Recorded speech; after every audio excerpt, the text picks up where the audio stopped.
Welcome back to the Stevens Complex. Chad Bush and Jay Alexander. It's Brother Rice and Detroit Western.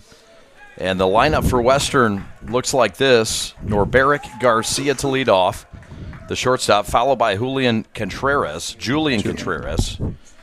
and Justin Diaz at second base. We'll get further in the lineup as we go. And this is the right-handed pitcher, Wyatt Rupenthal, the senior right-hander. And he deals to the catcher, Owen Turner, and it's ball one. We're underway at 4:27. We're early. Imagine that. Imagine that. Baseball being early. There's a swing and a foul out of play. Yeah, they have to, these hitters, this is the first time they've started this year, so they have to be patient when you run up against a good pitcher, but you can't miss the fastball. Pitch is down low. We're playing 4-3 baseball today. This is the right-hander, Wyatt Rupenthal, senior, 6'3", 180, against the left-handed leadoff man, Garcia. And it's lined to left down the line, and that is trouble. Or is it caught in left? It is caught in left field. Wow, what a catch. Scoop up in left. Bob Conway said so. And what a stab by the left fielder, Cole Vandermeed. What a rob job. Yeah, what a great step he took to it. First step was great. The ball was on the line from a left-handed hitter, so it was always going to tail towards the line, and he knew that, and he went hard after it and then never stopped. Cole Vandermeed. His twin Cash in center field, and his older brother, the senior, at third base. That's Chase Vandermeed, committed to Notre Dame. Here's another look, Jay. Yeah, he just never stopped. Awesome. So one out, and that will bring up the left-handed hitting Julian Contreras, and that one's drilled to right. And that's beyond the right fielder, Ty Fox. And trotting into second base is Julian Contreras with a one-out double on a missile to right. Yeah, he just started switch hitting not too long ago here, Chad, probably last year. And so that's one of his weaker sides, but he's worked on it a lot. And now he's definitely looked like he belongs. What a great swing on a good pitch. Good piece of hitting, good swing so far. It's a Brother Rice team that comes in 4-0. They've done work already on Dakota. They swept them. They knocked off UAD. Swinging a foul back. You might say, well, they knocked off UAD. This is a different UAD team. And it's a very good Dakota team, a team that went to the semifinals a year ago. Mm-hmm. Yeah, they just have good pedigree, good stock, and they play baseball well. This is Justin Diaz at second base with a runner in scoring position. Yeah, what you want to do here is you want to look something you can drive the other way, and that was a good pitch to drive the other way, but he, take that back and make it selfish and trying to yank, and there's no reason for it. You just need to move a hitter or batter. Look at the big hole over at second base. We'll see his approach here with 2 strikes. It's an aggressive one. What do you do with 2 strikes here if you're the hitter? You choke up. You expand a plate. You go from a normal plate to a bigger plate, which means you expand the zone. You spread out a little bit and look to put the ball in play. Here's a great opportunity to use that right side. But you have to buy into it. Right. Diaz, the junior, 5'8", 175. Lines one to left. Over the head of the shortstop. Over the head of Crane. They'll hold the runner at third. Contreras. It's a one-out, hard line to left single, and the Cowboys are clicking up their heels here in the top of the first. Yes, they are. Rupenthal, he hung that pitch right over the middle of the plate, which a hitter like that, you really don't want to do that. You have to go middle away. You have to go middle away there, give him something, make him commit. He's already been pull happy, and you give him a pitch that he could hit. This is the Cowboys' first game of the year, and they've come out hungry and ready to race. Pitches up and into the cleanup hitter, Emilio Zuniga, the first baseman. So 2 hits, and really what could have been 3 hits, if not for the rob job in left by Cole Vandermeed. Yeah, runners at the corners. Sorry, Jay. No, you're good. What a great job. Fastball in the inside corner. That's a strike called. Your home plate umpire is the great Bob Conway. On the bases is Jason Damon. There's a runner on first, Diaz. There's a runner on third, Contreras. There's one out. And the cleanup hitter, Zuniga, against Rupenthal. Line shot, center field base hit. That's going to score the game's first run. Into scores Contreras. It's 3 straight hits for the Cowboys, who mean business in Troy today against number 2 Brother Rice. Yeah, Chad, and again, Rupenthal needs to take a deep breath because he's missing up, right? And which normally means he's trying to overthrow, and so he just needs to reach back and just relax because again, it's cold out here. The harder you throw, the more you tense up. Just need to be loose and relax, but he keeps getting the ball up, and that was a clear. He actually beat him, but he was up because he got in on the hands. Location. Runners at first and second. That's a breaking ball, and it's just a bit too high. Oh, that was a late call, Chad. Late call. I gave up on old Conway. Pitcher had the ball, and he called a strike. That was unusual. Yeah. Hey, Conway's earned that, his own pace. There's a line shot, looper to the right, rather. It is going to hold up enough. Ty Fox is under it, makes the catch. Diaz is not tagging. And the throw comes into the second baseman. There's 2 outs, a run in, and that'll leave it up to the right-handed hitting Johan Valeriel. Yeah, and good pitch. And, Rupenthal needs to – I know he wants to pitch inside, but these hitters keep proving that they're not trying to hit the ball the other way. And so, you got to really pound the outer part of the zone, and he keep pounding the inside. You like that location? Yeah, that was better. First pitch misses in the zone. This is the well-built right-handed bat. And Johan Valeriel, the catcher. 2 outs, a run in, 3 hits in this inning. Big swing and a miss, swinging for the airplanes in the runway. Yeah, that big fella really wanted that pitch right there. But again, you got to maintain balance to swing the bat well, and that just was not a balanced swing right there. No, sir. Runner at first is Zuniga. Runner at second is Diaz. 2 outs. And that's a well-placed breaking ball on the inside part that was a defensive Valeriel swing. Yeah, but, even with that said, is he got a little bit of the barrel on it too. And so that's what I'm telling you, you need to pound the outer part of the zone, and then you can come back in when they're, trying to chase the balls away. He's got Lopez in the on-deck circle, the number 7 hitter.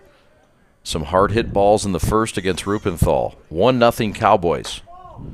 That pitch is outside, says Conway. And it'll even the count with a deuces wild. 2-2 count, 2 outs. Yeah, that was a good pitch right there. Good catching, good frame job by the catcher. Just didn't get the call. The catcher's Owen Turner. It's Taransky at first. There's a looper to right. And Fox is going to come in and make the catch and retire the side. But not before the Cowboys get a run out a few hits. And at the end of a half inning, it's 1-0 Detroit Western over Brother Rice. Here come the Warriors.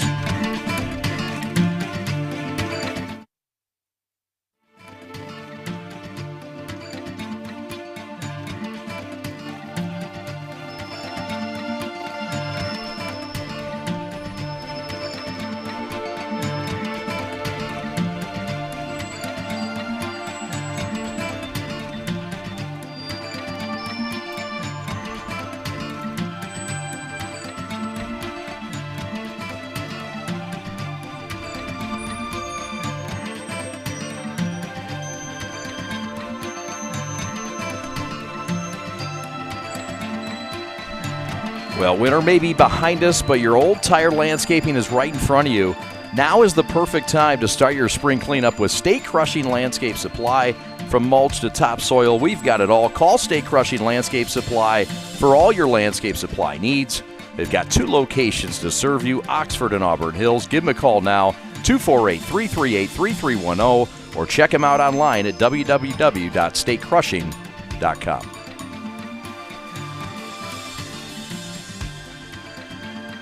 Welcome back to Troy, Michigan. He's Jay Alexander. My name is Chad Bush. It's 1-0. The Vasqueros from Detroit Western get on the board.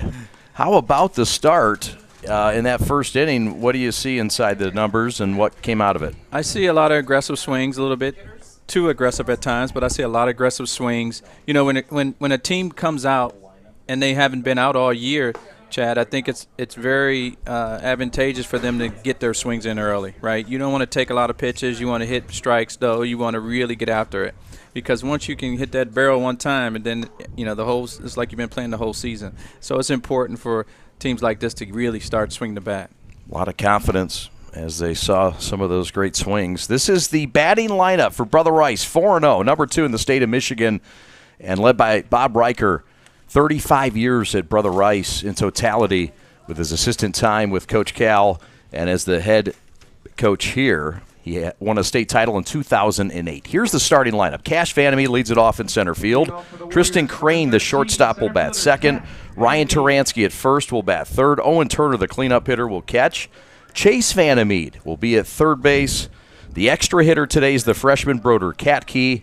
Cole Vandermeed in left field will bat seventh. Ty Fox in right will bat eighth. Aiden Pack, the freshman, will bat ninth at the DH spot. And Max Orozco is your second baseman today for the Brother Rice Warriors, who trail 1-0. I think they just that's probably going to make Brother Rice mad. And they'll come out swinging and getting after it pretty much, right? And they get an aggressive swing there from Cash Vandermeed, one of 3 Vandermeed brothers in this game today for Brother Rice. Pitches inside, and Vandermeed has worked the count in his favor at 2-1. Yeah, the Vandermeed boys got good pedigree. You know, their dad and I played in college together. That's right. We coached and worked a lot of camps together. So they have a lot to live up to because their dad played Division I, you know, did very well in his career, and so has coached, you know, since he's played. So definitely you would think the boys are going to be headed in that direction. Absolutely. We wish their father, Mark, all the best, too, in his recovery. Yeah, absolutely. We know he's going to recover and recover quickly. Mm-hmm. Old Skip's going to want to get back out there soon. Because I've never seen him not on the field. So. Yep. But all the best to the Vandermeed family. Yes, yes. And what a treat to have 3 boys on the field today. I know, man. At one time. That's unheard of. You know, my 12-year-old boy, I'm like hoping that he can get a chance to play on the field, right? That's right. They got 3 of them. Pretty cool. Yeah, that is awesome. And a lot of fun ahead. This is the right-handed pitching Damian Ybarra, and he's got a full count. To Vandermeed, who works a leadoff walk, and like a coach's son, he saw a lot of pitches, and he did what he's supposed to do as a leadoff hitter. Absolutely, and that's what you don't want to do after getting a 1-0 lead on one of the best teams in the city. I mean, in the state, is you don't want to walk the leadoff guy to get them get them on base, because now you give them an opportunity to score. But he's overthrowing a little bit too, right? He has to settle down and just take a deep breath and get into the zone. Ybarra, the pitcher, a man on. It's Vandermeed. Cash. This is Tristan Crane, the shortstop. And that one is outside the zone. Crane is going to play at the next level like so many of these Brother Rice Warriors. Yeah. Crane is headed to Bryant and Stratton College in Virginia Beach. Going to go the JUCO route. He's got a lot of talent, and he's going to check his options out for another year. That's a well-placed fastball with some firmness to it from Ybarra. Yeah. 2-1 the count. Yeah, and he's going to have to continue to pound the zone, right? Eat those hands up if he can, get it in there. It looks like he's, forget the umpire's name, Conway. Mr. Conway is a little bit lean on the inside.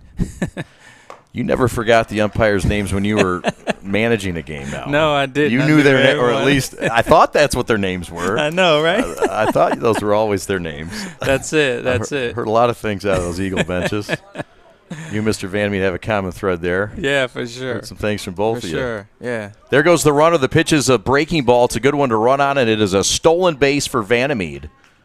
He'll sit tight at second base.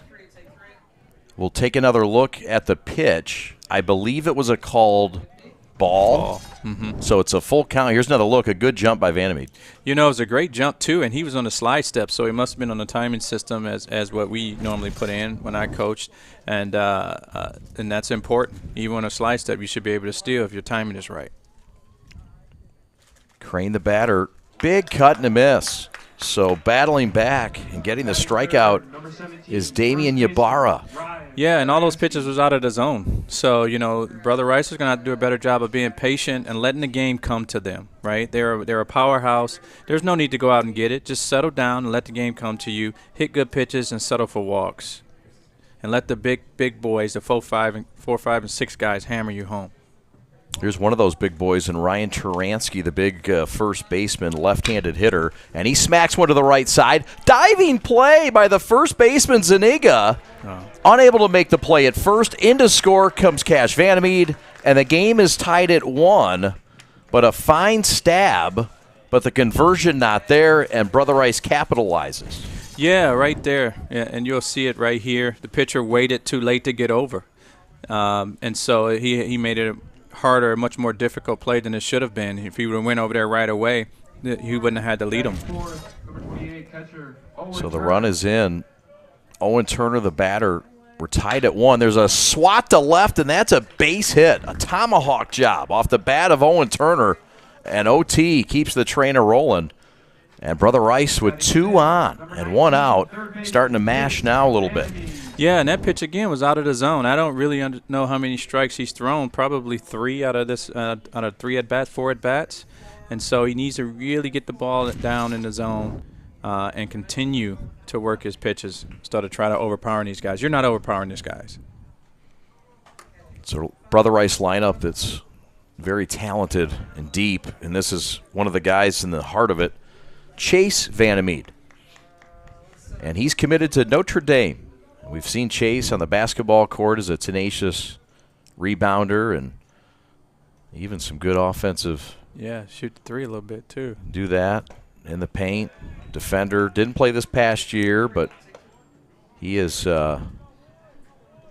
focused on baseball. And, boy, has it ever paid off. He is really emerging also as a pitcher. And there's a lot to like about this two-way guy. And the senior Chase Vandermeed as he fouls one out of play, but right now he's behind. Damian Ybarra's come right at him and attacking the zone. Yeah, he has, and so, but he's still up, Chad. That's my worry for him a lot, because what's going to happen is you're going to get up to a big guy like Vandermeed, and he's going to crush it. He's got some pop in that bat. Yes, he does. Some smoke in that right arm too. It's a hot right arm that's seen the mid-90s, and so good that it's going to make a tough choice for for Notre Dame, where he's committed. Mm. But just a really good two-way guy, long body, broad shoulders, and is a projector of talent that you have to like. Absolutely. He's downhill. You know, he knows how to pitch. Again, he's a guy that you want to consider going two-way. As a freshman, though, he's going to have to get in there and show them that he can do both if that's going to happen. We don't think we'll see him today on the mound, but you never know. 0-2 the count, 1 out, a run in, runners at first and second. That one is looped to right. That's fairly deep. It's in the corner on the run, and it's past the right fielder. And that is beyond Marquez. And that will drive in a run. Into score comes Turansky. Down to third goes Turner. And it's a 1-out double for Vandermeed. And the Warriors take the lead 2-1. Yeah, and what a great piece of hitting he did right there, Chad. He went with the pitch. He took it the opposite field. The ball was outside. And again, it was just the wind and helped him get towards the line. Like I told you, every ball goes to the line. If you're a right-handed hitter and you hit it down the line, it's going to go towards the line. So you got to really, as a right fielder, you got to really work hard to get towards that line. A little bit of wind out there today. The sun is set down. It's about, 50 degrees or so. Mm-hmm. One game today, not a doubleheader. We're back here tomorrow as that slide piece dips in for a strike. That might have been his sharpest, Jay. Yeah, that was pretty good slider right there. Still a little bit too up for my liking. Well, you're picky. You're a former skipper at the Division I level, Division II level, national level. Yeah. I know right now you're doing a lot of work with your son. Yeah, trying to anyway. Yeah. I'm trying not to mess him up. You were hitting the other day, and I didn't like what I see. I just told him to go home. Hey, sometimes that's the answer. He wasn't listening. Oh, man. Can't wait for those battles. I'm going to have to talk to Coach Vandermeer to see how he dealt with his 3 boys. I'm sure he could share some knowledge. Yeah, that's something. Runners at second and third, 2-1. The Warriors have answered the 1 run for Western in the first on 3 hits. That one was a big cut. This is Broder Katke. This is one of – I'm sorry, partner. Yeah, no, one of the top freshmen in the country, and he's verbally committed to Duke right now. Good luck keeping him because if he get a hold of that ball with that swing right there – that's a big cut. That's a big cut. High expectations for this youngster. And it's a well-built 9th grader with 1 out and runners at second and third. And that's fouled away. He is the 19th ranked player in the country, according to Perfect Game, in the class of 2027. Yeah, what he needs to do here now is just try not to do too much. He had a couple swings that were his. Now you got to give a swing for your team and put the ball in play on the right side middle so you can score a run or 2. Pitch is low. Catcher keeps it in front just enough. That's Johan Valerial. Katke's one of 2 Duke commits for Brother Rice. The other is, of course, Blake Illich, the pitcher who's a junior and the top-ranked player in the state of Michigan in that junior class. And we don't expect to see him today. Rochester Adams will visit tomorrow. Big cut and a miss on a fabulous dipper by Damien. And down is the rookie. And that's been a freshman, right? Ball outside on the outer half, a slider away. You got to look to really try to put the ball in play the other way. But he was looking to pull, as you'll see here. His whole body's out of the zone, and his bat trails instead of letting the ball get deep and hitting it on the ground the other way, score a run. What's the common approach early on in the season for teams that you try to coach against early in the year, especially when hitting? Well, when they come out, they're hungry. It was their first game, so everybody's looking to, yank the ball and pull the ball. You just pound them away. You pound middle away and let them get themselves out, But, again, as a hitter, your approach should be middle away anyway. And if it comes inside, I always tell kids you don't go up there trying to pull the ball. You allow it to happen by catching it out front. Because you go up there trying to pull the ball, you're going to become disconnected. Your hips will fly out, your hands are dragged, and it's a recipe for disaster. Vandermeer lines one deep well above the Van Conway Fieldhouse in left field. This is Cole Vandermeer. There's a Vandermeer every third of the lineup, so you'll never get Vandermeer out. Cole Vandermeer, the left fielder who made that fabulous catch earlier today. Yeah, now exactly what you don't want to do with him now is pitch him inside. You see that? He was right on that fastball, and it was right there, a very hittable ball as we got the flyover. There she goes. Yeah. He was remarkable, just a tireless recruiter, tireless teacher. And I recruited him. And Did you? We got him committed. We had him committed to play football and baseball at Wayne State when I was there, just so you know. Oh, you let that fish off the hook. And he went just a little bit west. Yes, he did. Hard to recruit against the Wolverines. No. The side is retired. A fine breaking ball by Ybarra to get out of it. We go to the top of the second. The Warriors take the lead on the Vandermeer double. Back after this. There's just one place where students are students first, and athletics are played with purpose and perspective. That place is your local high school. High school sports offer more than the joy of competition. Studies show that student athletes are also likely to enjoy greater levels of achievement in other areas of their lives, including academics. High school sports, a winning part of a complete education.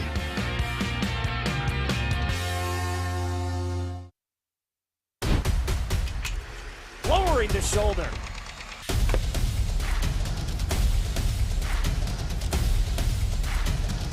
swing and a miss. McGinley scores!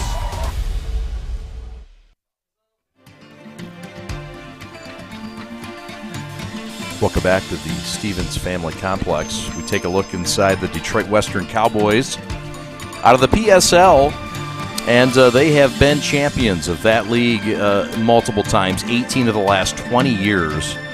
The Cowboys, of course, several alums, you'll recall. One of them, Todd Cruz, a former Tiger, and a guy who's played a lot at the professional level, was a world champion with the Baltimore Orioles in 1983. But 15 straight PSL championships for the Detroit Western Cowboys, well represented today by their head coach and the former Detroit Catholic Central Shamrock, Juan Carlos Sanchez. Yeah, absolutely. Has done a great job with that program and just keep continuing to add more to it. He's assisted by Hector Gutierrez Jr., the former Wolverine and proud alum of Detroit Western.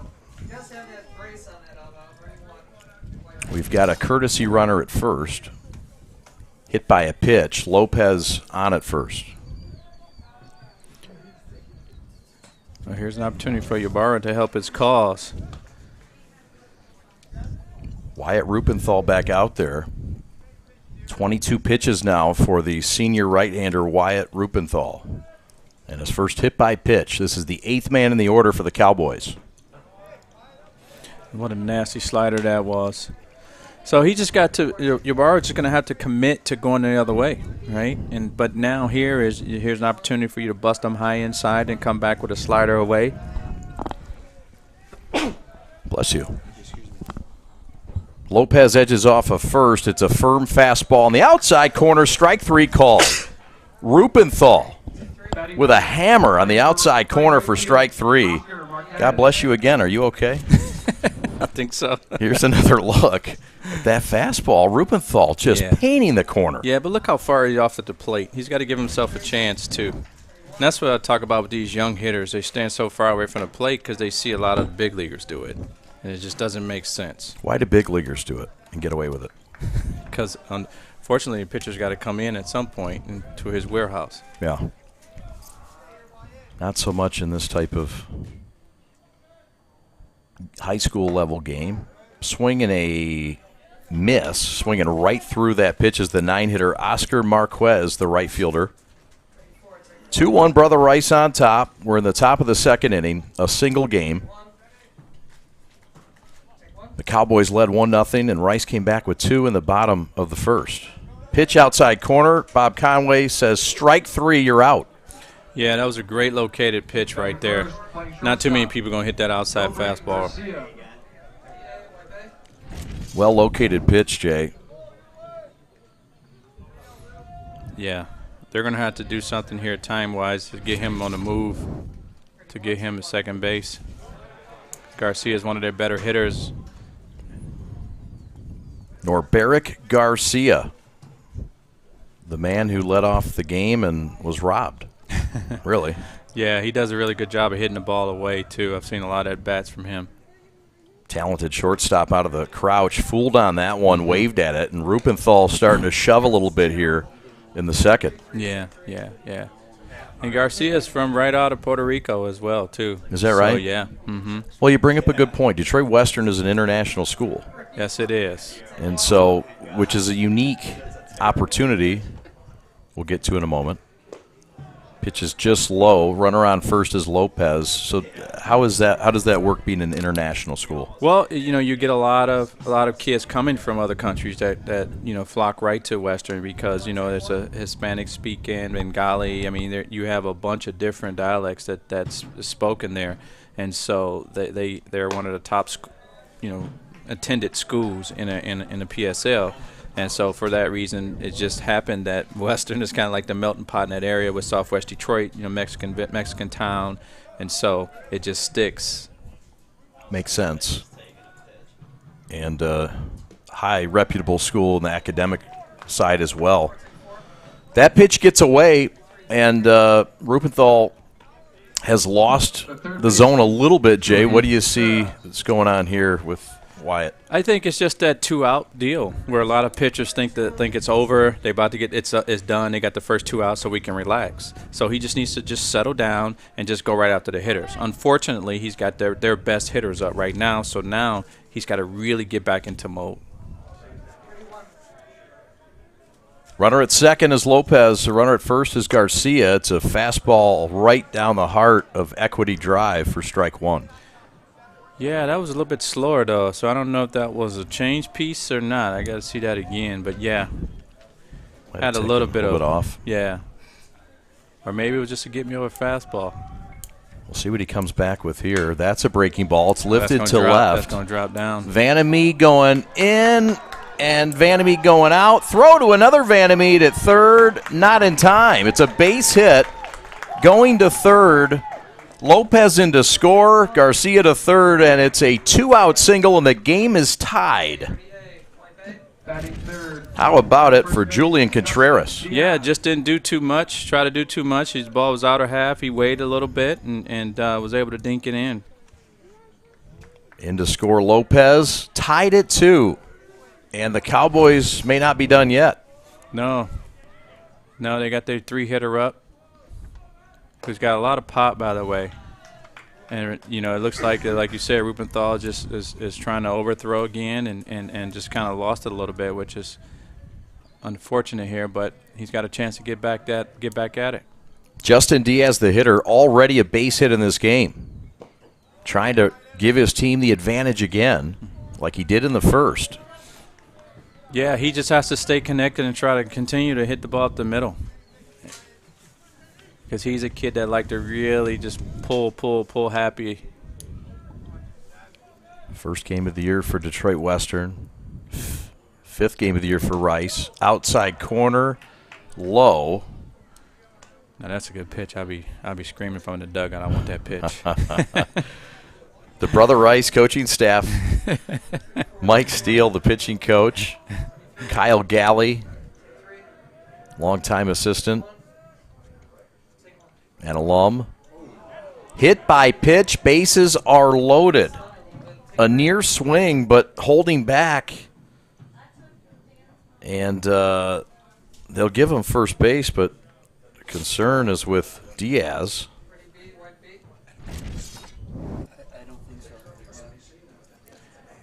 Did it hit his bat? Was another look at it here. The officials are going to talk about it, Conway and Jason Damon, and yes, hit by pitch indeed is the call. We'll get another look at it. I know Rob Shervy's got all kinds of cooking down there in replays. Yeah. Yeah, right on the forearm. Yeah, on the forearm, you can't fake that. Yep, replay confirms. Well, here's a big opportunity for the Cowboys.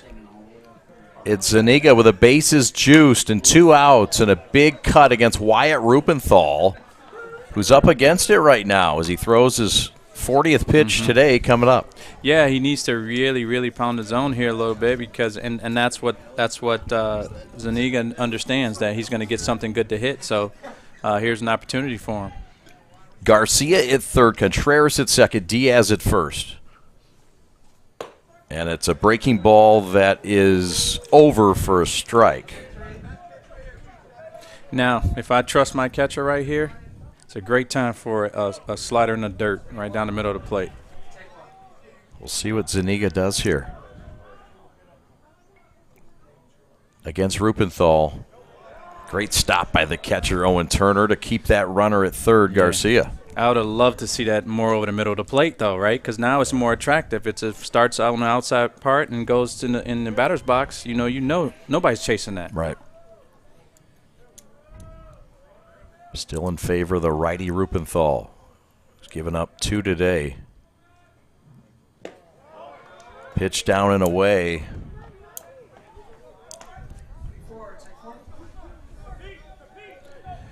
And that's what's up with the carpet, too. The carpet allows catchers not to have to go all the way down because it's going to come right up to you. What a luxury. Luxurious life as a catcher these days. Tarter Field wasn't like that back in the day. Not at all. Another great stop behind there by OT, and that's going to run it full. Run it full. 3 sliders in a row. So now you got to come dead red. Something firm, you'd think. It's the cleanup hitter, Zanega. A run already in.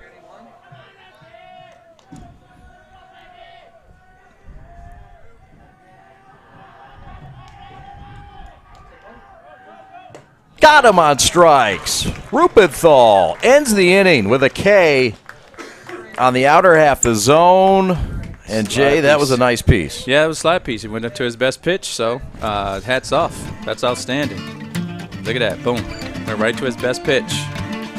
Ends the inning, but not before the Cowboys tie it up. Let's go to the bottom of the second from the Stevens Family Complex in Troy. You're listening and watching The Prep. My dad and my grandfather are officials. I've grown up around officials and seeing how much they enjoy being part of the games. As a student athlete, I've always appreciated the people out there who are willing to give back to the kids. The Legacy program lets me officiate while I'm still in high school, working younger kids' games. Officiating gives me a better understanding of the game. I get to make some pretty good money for a high school kid, and I even get to spend some quality time with my dad. There's help wanted. Just whistle.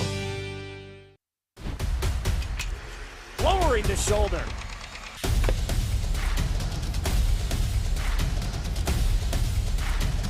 Swing and a miss. McGinley scores!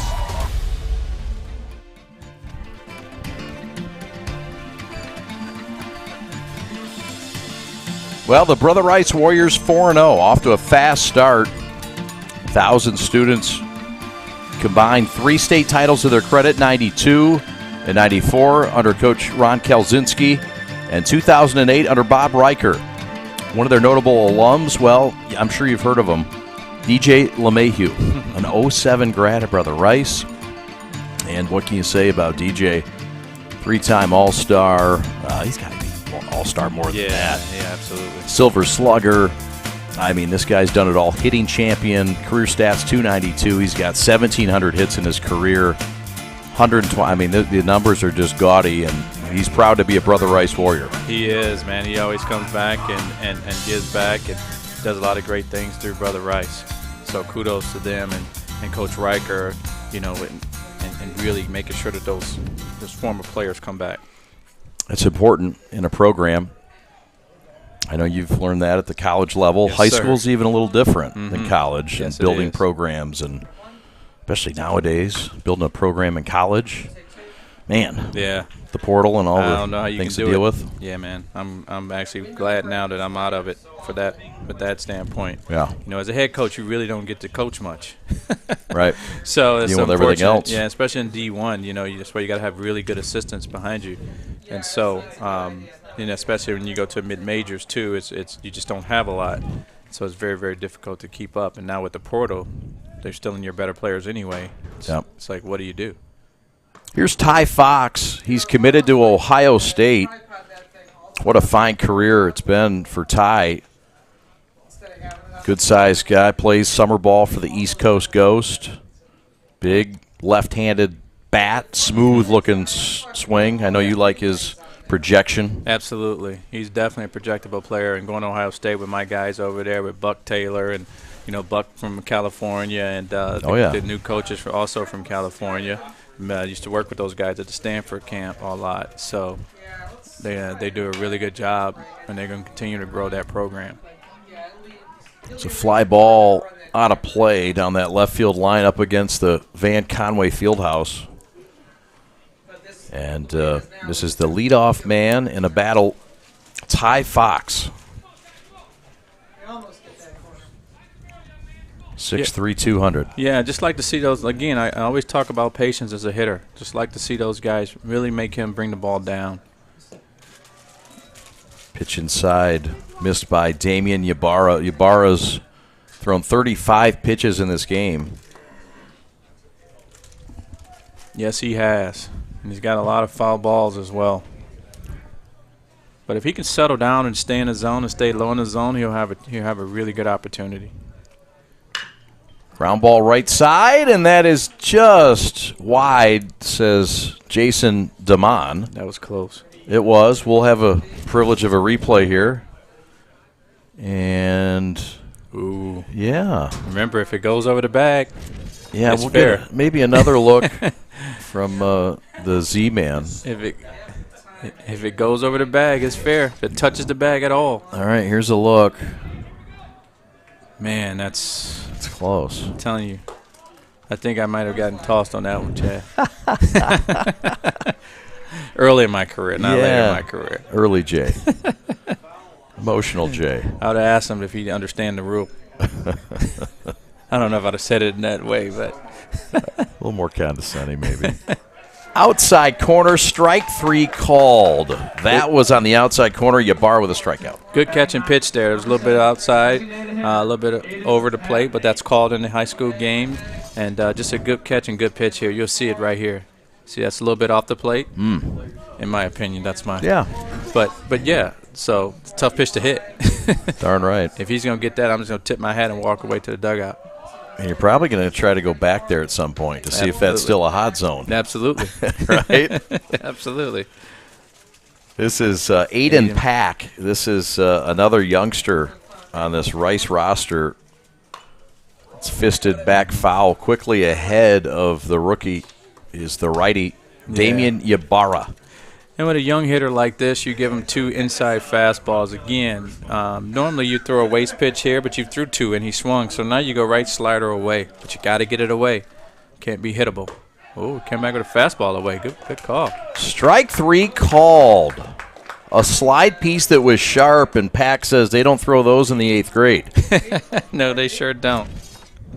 They sure don't. Here's a look at it. That might be a fastball too. Yeah, he was looking breaking ball. That was a fastball. It was a good pitch right there on the outer half. Solid pitch, a strikeout, and the bases are clear. And this is Max Orozco, the Oakland commit, second baseman. Max has had a fine career and one of the leaders of this ball club. Very dependable in the field, an athletic second baseman, got some speed that can burn, played on that Brother Rice football team as a wide receiver. Yes, he did. Had a lot of production. And so here he is now ahead of the count, 2-0, make it 2-1. So here's an opportunity for this, for both. The pitcher, he needs to settle down, right? 2 outs. That's that 2-out jinx where we think it's over, and we got a 9-hitter or a 10-hitter up. That's not the case. Okay? Max was swinging for that 747 out there. He was. And I don't blame him. Bases empty, 2 strikes, 2 outs. But again, the young hitters, I'm telling them all day, be patient. Right? Be patient. Just because it's 3-1, 2-0, and I thought that was a ball he swung at. It was an aggressive swing. But just be patient. You're going to get yours. Here's the payoff pitch.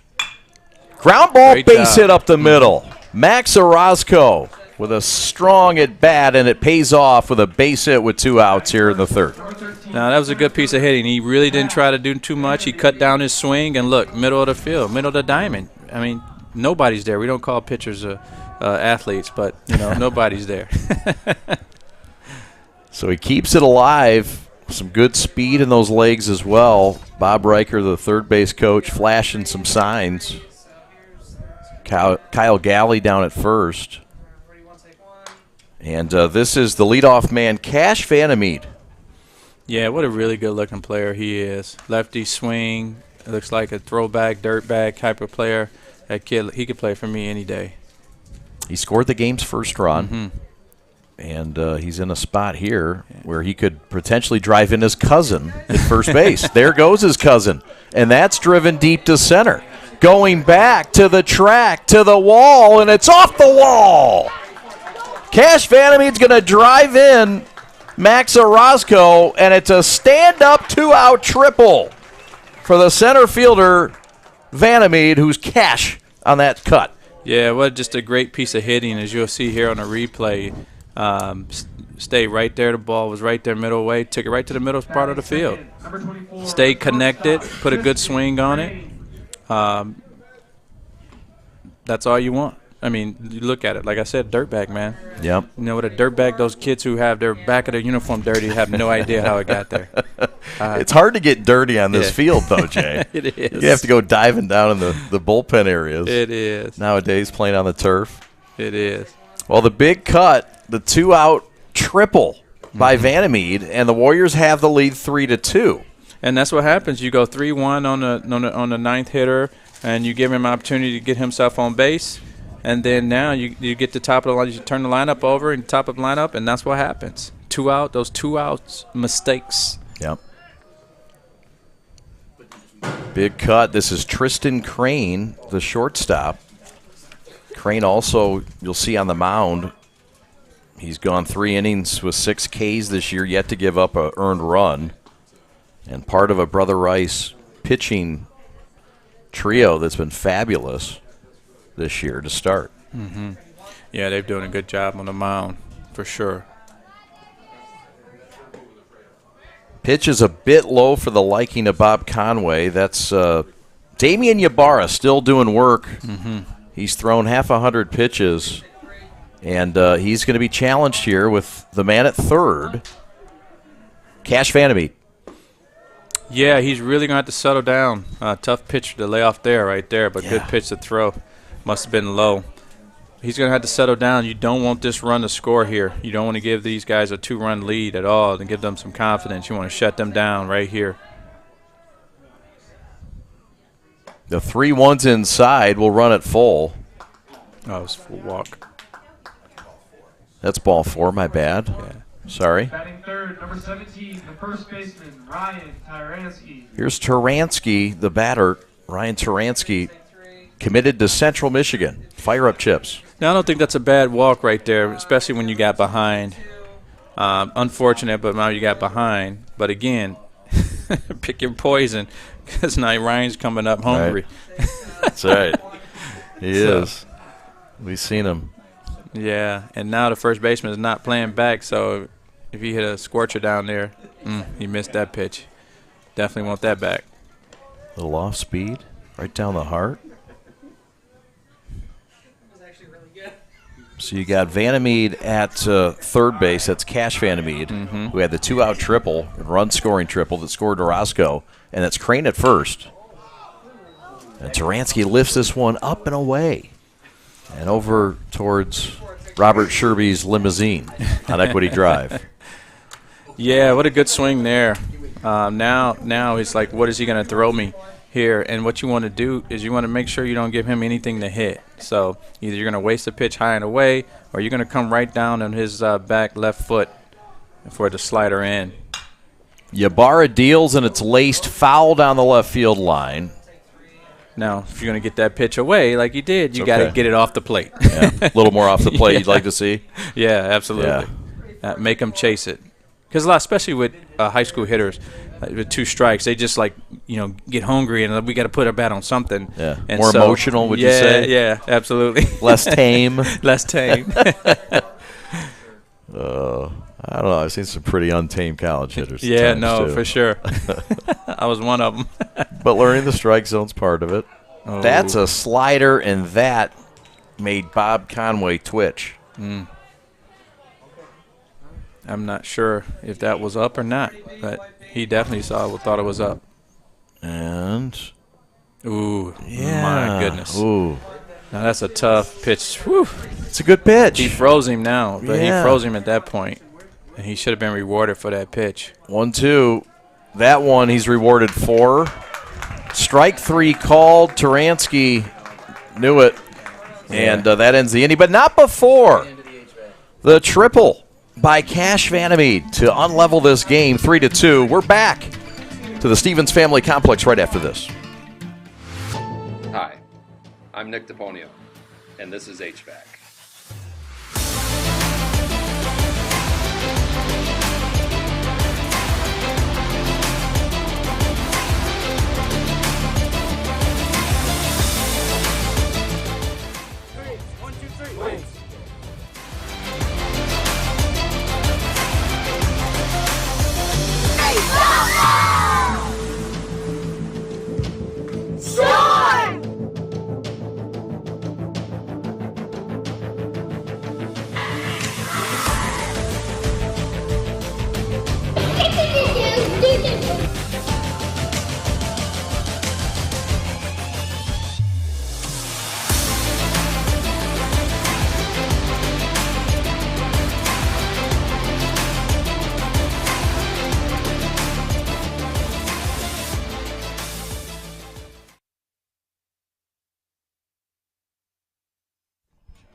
With winter behind you, it's time to spring ahead by getting a head start on sprucing up your tired landscaping. Stay Crushing Landscape Supplies has all the products you need to give your home a fresh and manicured look.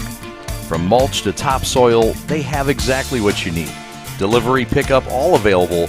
Call Stay Crushing Landscape Supply for all your landscape supply needs.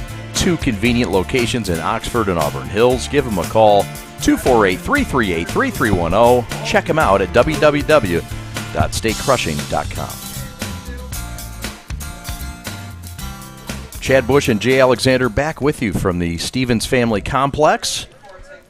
And it's Brother Rice on top 3-2 as we enter the top of the third. In a game that's seen a lot of action. We've seen good pitching. We've seen hitting. We've seen defense. Yes. We've seen good base running. This, for an early season game, has been a really solid viewing pleasure. Yes, it has. It's been a real clean game thus far, and it's exciting to watch, especially at the end there with that sequence of pitches on a really, really good hitter. This is Walter Fahum. Yeah, it was a good battle to end that second inning. The Cowboys jumped out to a 1-0 lead, and Rice would answer back with 2 in the bottom of the first. Cowboys would come back and tie it at 2-2 top of the second, and then Rice would regain the lead in the bottom half of the second. That one's fouled off of the catcher, Owen Turner. And don't mess with his noggin. This is one of the really smart guys, and there's a lot of them, but this guy's going to Yale. Oh, man. No need to be fouling balls off his head. I don't even think I can spell Yale. I mean, I've read some of your handwriting. I am not arguing, Jay. You're sharp as a knife, but the handwriting, I might agree. Yeah. Swing and a miss. Got him on an off-speed breaker that was downright dirty. And Vahum is out on strikes. Yeah, he did a great job that time. He stayed inside, fastball, and then came with the inside slide piece this time. Tied him right up. So good job on that. And what he's doing now a little bit, too, is he kept the ball down in this at-bat, in that last at-bat. Yep. So, a strikeout for Rupenthal. By the way, his line today has given up 4 hits and 2 runs. And he has thrown now 49 pitches. Here comes his 50th year, Jay. Yeah. You like how he's battled today? I do. I really do. He doesn't have his best stuff today, but he's really battling as a pitcher. Pitch on the lower part of the zone. This is the right-handed hitting Johan Valeriel, the catcher. And I like that Riker's giving him an opportunity to work out of it, because now you give your guy, some young guy, some confidence to try to get back in and get his pitchability up. 50 pitches, 33 have been for strikes. 4 hits, 2 runs for Wyatt Rupenthal, the senior right-hander. Yeah, and only has 1 walk as well. So really, getting after these hitters a little bit. Ground ball back up the box in the middle of the field, running play, and a fine one made. And Vandermeed cut it off and made a great play by the third baseman. That was absolutely the right play by the third baseman, because it was much more difficult for a shortstop to really cut through there. But he has his momentum and all his motion going towards first base. What a great job by Vandermeed on that one. See the defensive prowess. He's also a pitcher, and you see why the decisions are going to be tough at Notre Dame with a guy who can field like that. What are your thoughts as a guy, and you've seen it in college. How many guys truly are built to be two-way guys in the end at a high major school like Notre Dame? Yeah, not a lot, and it just depends on how they want to use you on the mound, right? Because there's a whole different, sediment that you have to really focus in when you're on the mound as opposed to when you're, in the field or playing. How much throwing you're going to do in the field. All that comes into play there. When you were at the Division II level, was it a little different? Did you see more of that, and was it more abundant? It was more in the Division II level because you just want really good players, and you're going to let good players play. In the Division I, you got much more players than you do in the Division IIs. on any given day. Scholarships really ultimately probably the biggest difference. Well, not really, Division because one you and get Division 9 two? in Division 2 and 11.2 in Division 1. Is that right? 11.7, I think. Yeah. Okay. So unless it's changed. So it's really not that much, but it's just that everybody wants to play Division 1. Sure. So, I mean, I've lost players that I've offered 90% or 100% to who took 25% to go somewhere else. Yeah, that's tough. Swing and a miss. Lopez is out on strikes. Rupenthal battles back for maybe his cleanest inning on pitches like this, Jay. Mm-hmm. Yeah. Really good. He's really settled in. We come back for the bottom half of the third. It's the Warriors by 1. Back after these.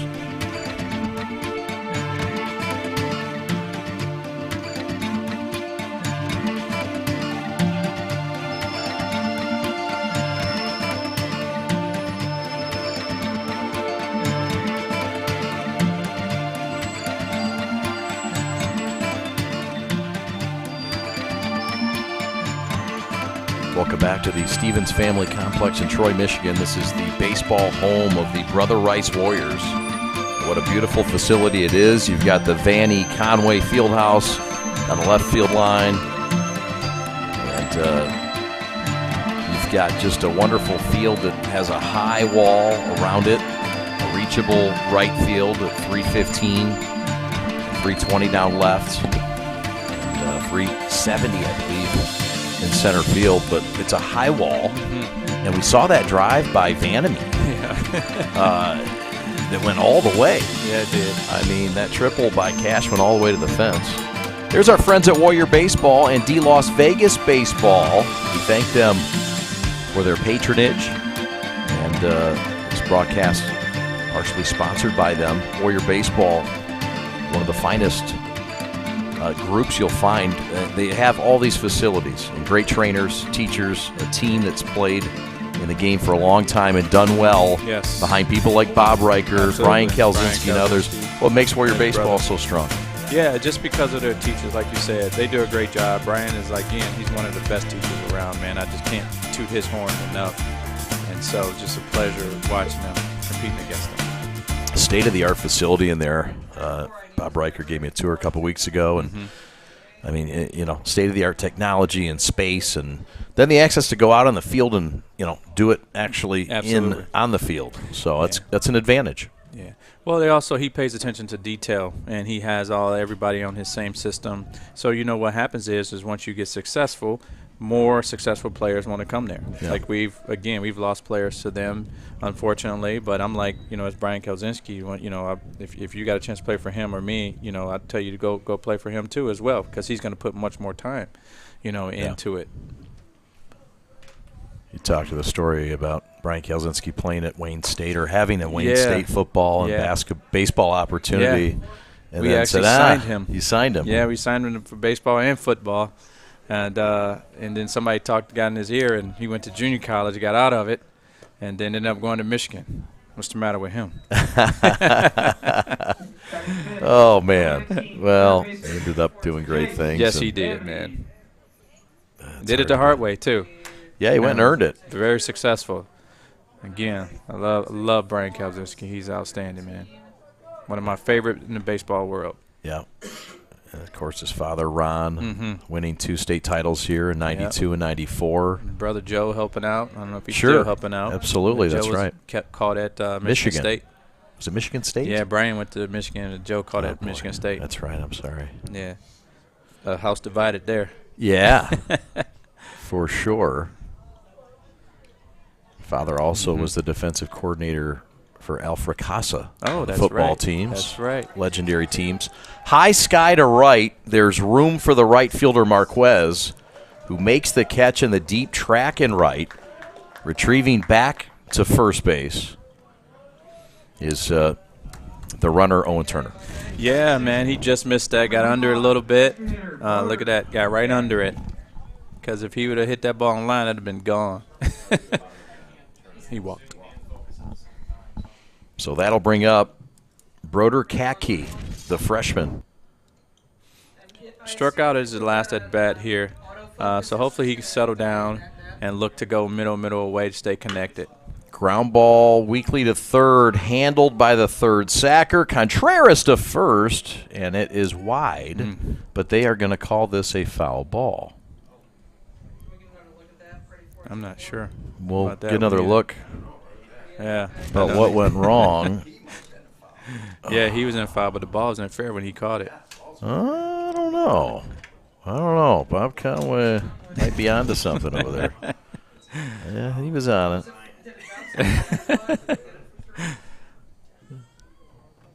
Call that'll be debated for years. You hear the baby down there? She was like, that was fair. The baby was crying fair, is that right?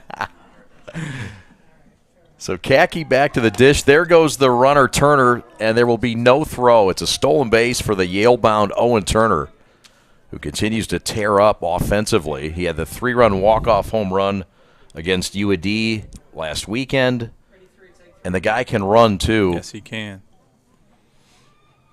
Yes, he can. He's in scoring position now with Katke, and a big cut again by the freshman. And this is the being young part. I'm telling you, I'd come right back with the slider piece because he hasn't made an adjustment to trying to really hit the ball in no area other than over there to left field.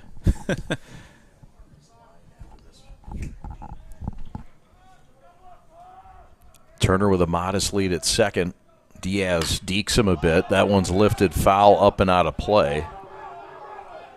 And that's amongst the customers. Young fan from Clawson will take it home. So, yeah, I'd throw the same pitch, but try to get it down in the zone here and see if he can go out to chase it. We'll see how they approach the talented freshman, number 1 rated in the state of Michigan, number 19 nationally. Broder Katke. Ibarra's line today, he's given up 5 hits and 3 runs. All 3 earned 6 strikeouts, 3 walks, and not yet timeout on the field. Yeah, he's going to be a bright spot for Western here, coming up on a mound, coming out, early in the year and being able to throw a lot of pitches, still being able to, kind of not dominate, but you're doing very well against this good hitting team. This is impressive. Check back to the runner. The 1-out pitch, breaker upstairs, and the rookie lays off it, evens the count at 2-2. Yeah. See, I wouldn't throw him anything inside because with his swing plane and his pattern, he's just looking something middle in. It's going to go bye-bye really fast. He really needs to get the ball down and away on the outer half of the plate. The 2-2 count, runner stays put. It's tapped weakly to the on-deck circle. And a fine snag by Cole Vandermeed, who seems to be snatching everything today with that left hand. Yes, he is. The Velcro man. He just really needs to get that ball out the zone. Pitch number 68 awaits the freshman. Inside, nearly nipped him with a fiery fastball. So on Wednesday, the Cowboys will continue their voyage on the road. They'll take on Livonia Franklin. And before Saturday, taking on Southgate Anderson on the road. Mr. Katke, he even chews his gum like a big-time player. Just aggressively? Yes. We'll see how he cuts at this. Or takes. Strike 3 called on the slider at the top of the zone. Another punch out. That's twice today that Ybarra has sat down Broder Katke. Here's another look. Yeah, what a good pitch right there. Just froze him right there. I'm sure he doesn't like it. He thought it was a little bit up. I'm sure Mr. Conway, after calling that ball right down the middle, belt high a ball, I'm sure he was like, I better get this right. That's 7 strikeouts for Ybarra. That one's grounded to short. Could be the final out of the inning. Throw to first, and the side is retired. Cole Vandermeed is out, and no runs across. The Warriors threaten, and we go to the top half of the 4th inning. 3-2 Warriors over the Cowboys. All right, this is Adam. Take 2. Mark? I guess. I go like this. best part about playing football in Texas has to be the reaction from the community. I want to encourage others to play volleyball or choir because you get to experience new things and do stuff that you've never done before. My reason why is passion. My reason why is pride.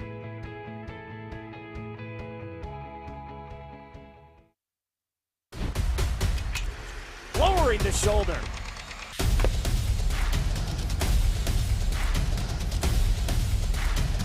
Swing and a miss. McKinley scores!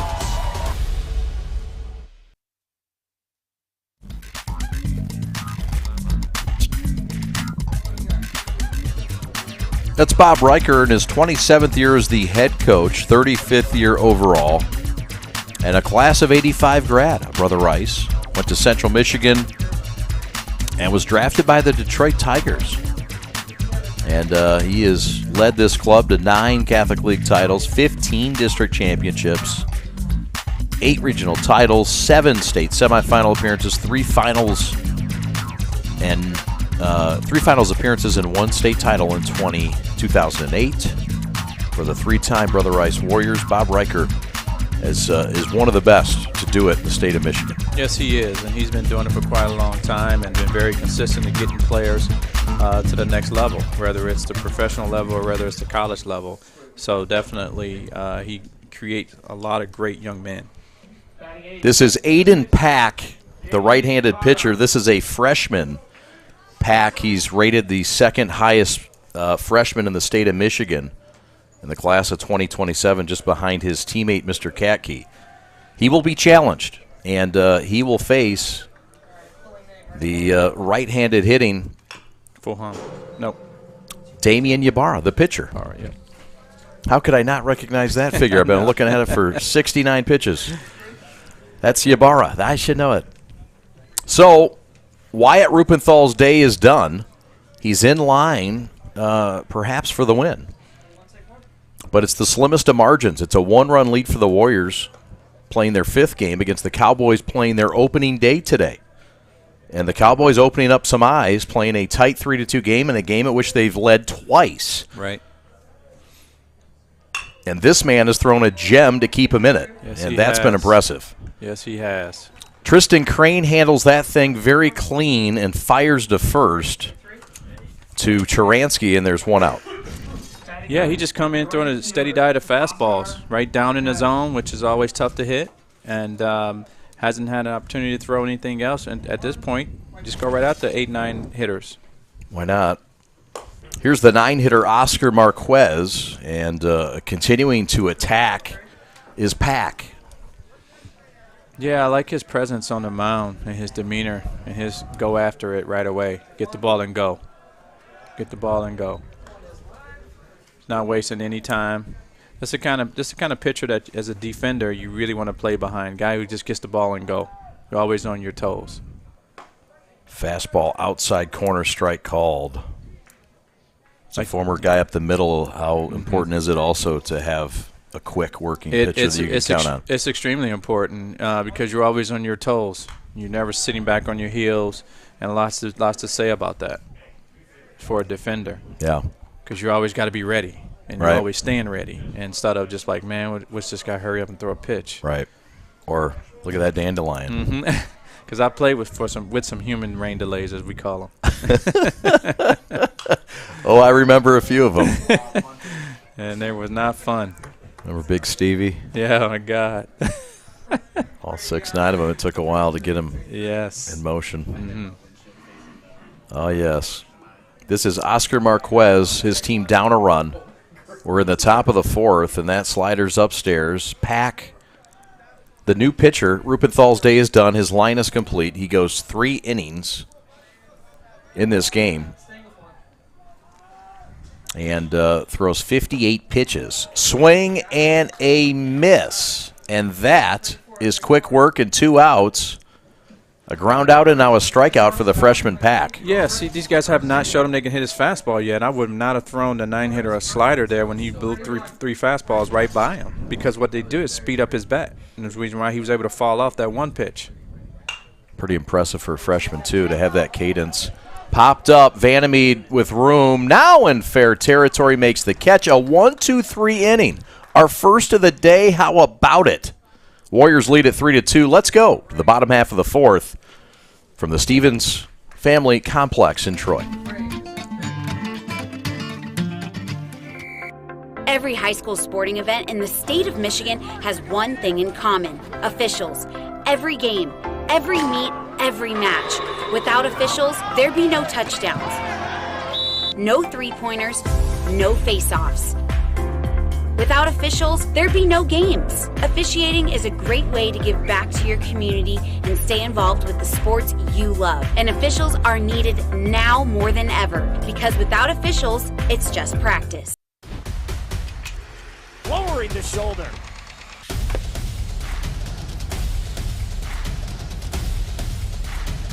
Swing and a miss. McGinley scores.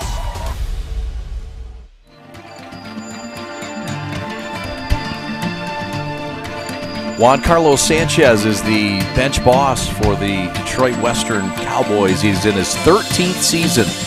He's also been the athletic director there since 2018. Went to Detroit Catholic Central. Ooh, don't say that loud out here around here. I know. They don't like the Shamrocks, but they like Juan Carlos Sanchez. And he shed those blue and Valiant blue and Peerless white colors a while ago. Went to UAD Mercy, 99 grad, 1994 grad of CC, all Catholic. And this is a man that you work closely with that has won 15 straight titles. All 13 years he's been there, he's won a PSL title. What can you say about Juan Carlos Sanchez that we haven't already?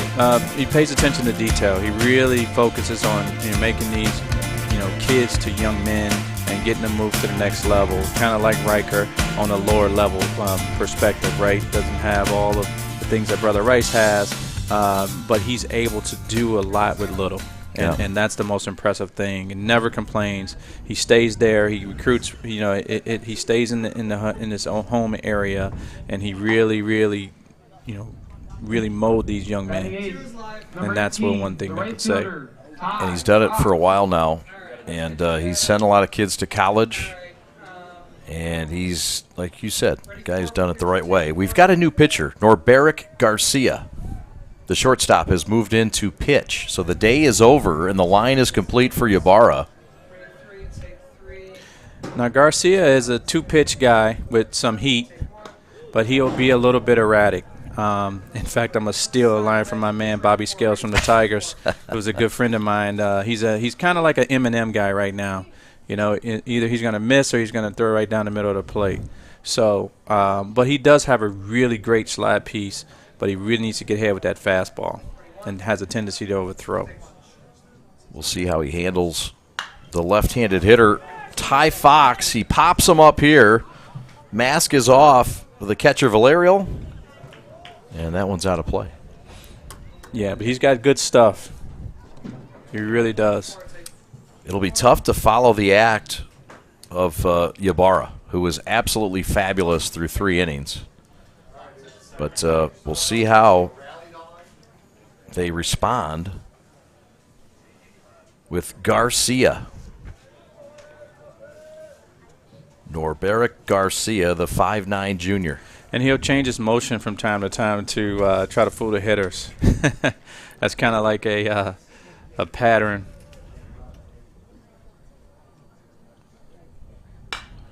That one is popped on the left side, giving chase. Back at it. And making the catch. A fine play by Julian Contreras, who found that fence and made a clean snag.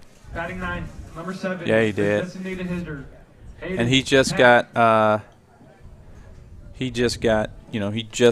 it a little bit. So that'll bring up the DH Aiden Pack, who's gone into pitch.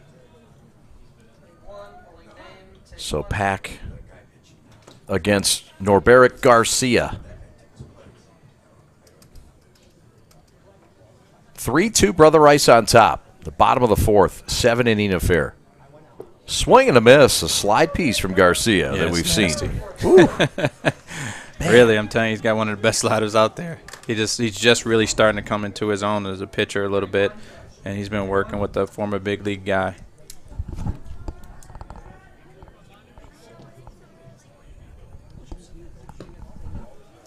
Pitch is missed outside.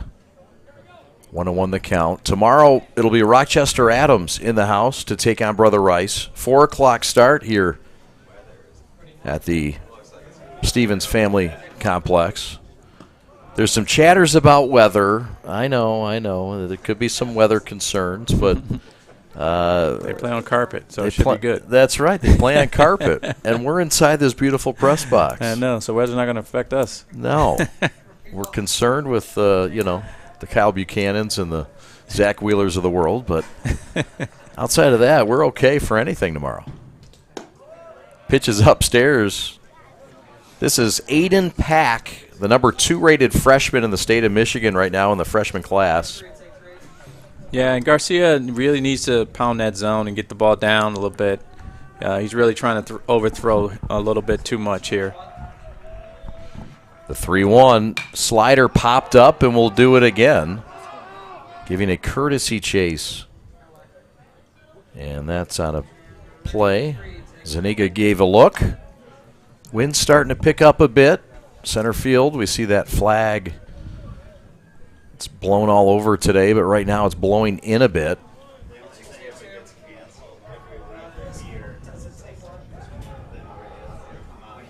Bases empty, full count pitch is popped up again.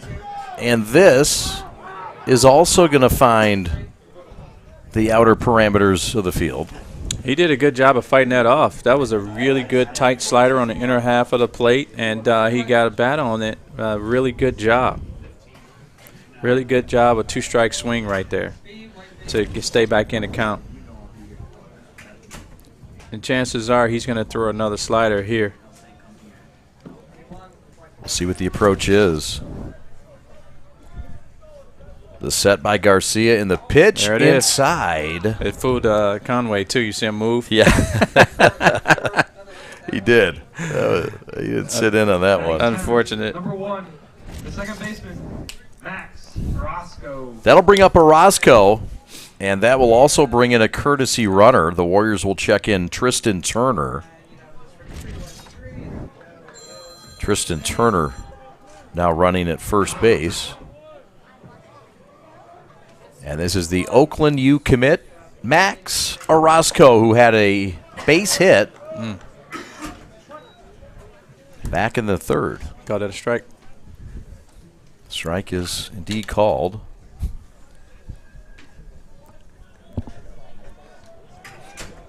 Oh, Doug Martin just made a stop by. Oh, yeah. Eastern Michigan alum and former Tiger pitcher. Oh, good to see him. Big swing and a miss. And this is Norberek Garcia. Norbrick. Yep. I'm sorry. That's all right. Just punch me next time. Don't let me say it wrong too many times. I keep remembering to tell you at the break, but it just didn't work, so I had to do it on air. That's all right. So don't fire me. No, man. I appreciate it. I need all the help I can get. This is a guy that runs well at first. A slim 1-run lead for Brother Rice. And Tristan Turner edging off first base. Yeah, and I think Brother Rice feels that they can still on the catcher. It doesn't necessarily have to be on the pitcher. Because Garcia is really quick to the plate. Yeah. And so was Ybarra. He was quick as well. Ybarra went the first 3. Mm-hmm. The catcher is Valerial. Good size lead for the sophomore, Tristan Turner. Swing and a miss. Got Max on strikes. There's 2 outs. And that'll leave things up to the leadoff man, Cash Vandermeed. My favorite player of the year right here. I know I only seen one game this year, but, man, if I had a team full of Cash Vandermeeds, man, it's a fun name, too. Yeah. Yeah, a lot to like about him. Yeah, man, steady. There goes the runner. Fastball outside. Throw down to second, and they got him by a minute. How about the throw coming from that right rifle of Valerial? Yeah, what a great throw right there. And I tell you what, I would have ran on him too because he hasn't made a good throw, but then he comes and makes a perfect throw. Got him. And a dime of a throw to end the inning. We go to the top of the fifth, 3-2, Brother Rice. Hi, I'm Nick DePonio, and this is HVAC.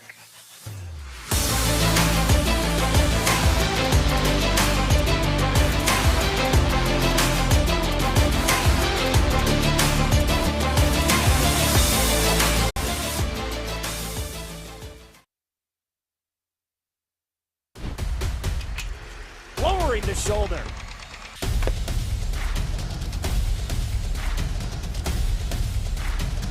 Swing and a miss. McKinley scores!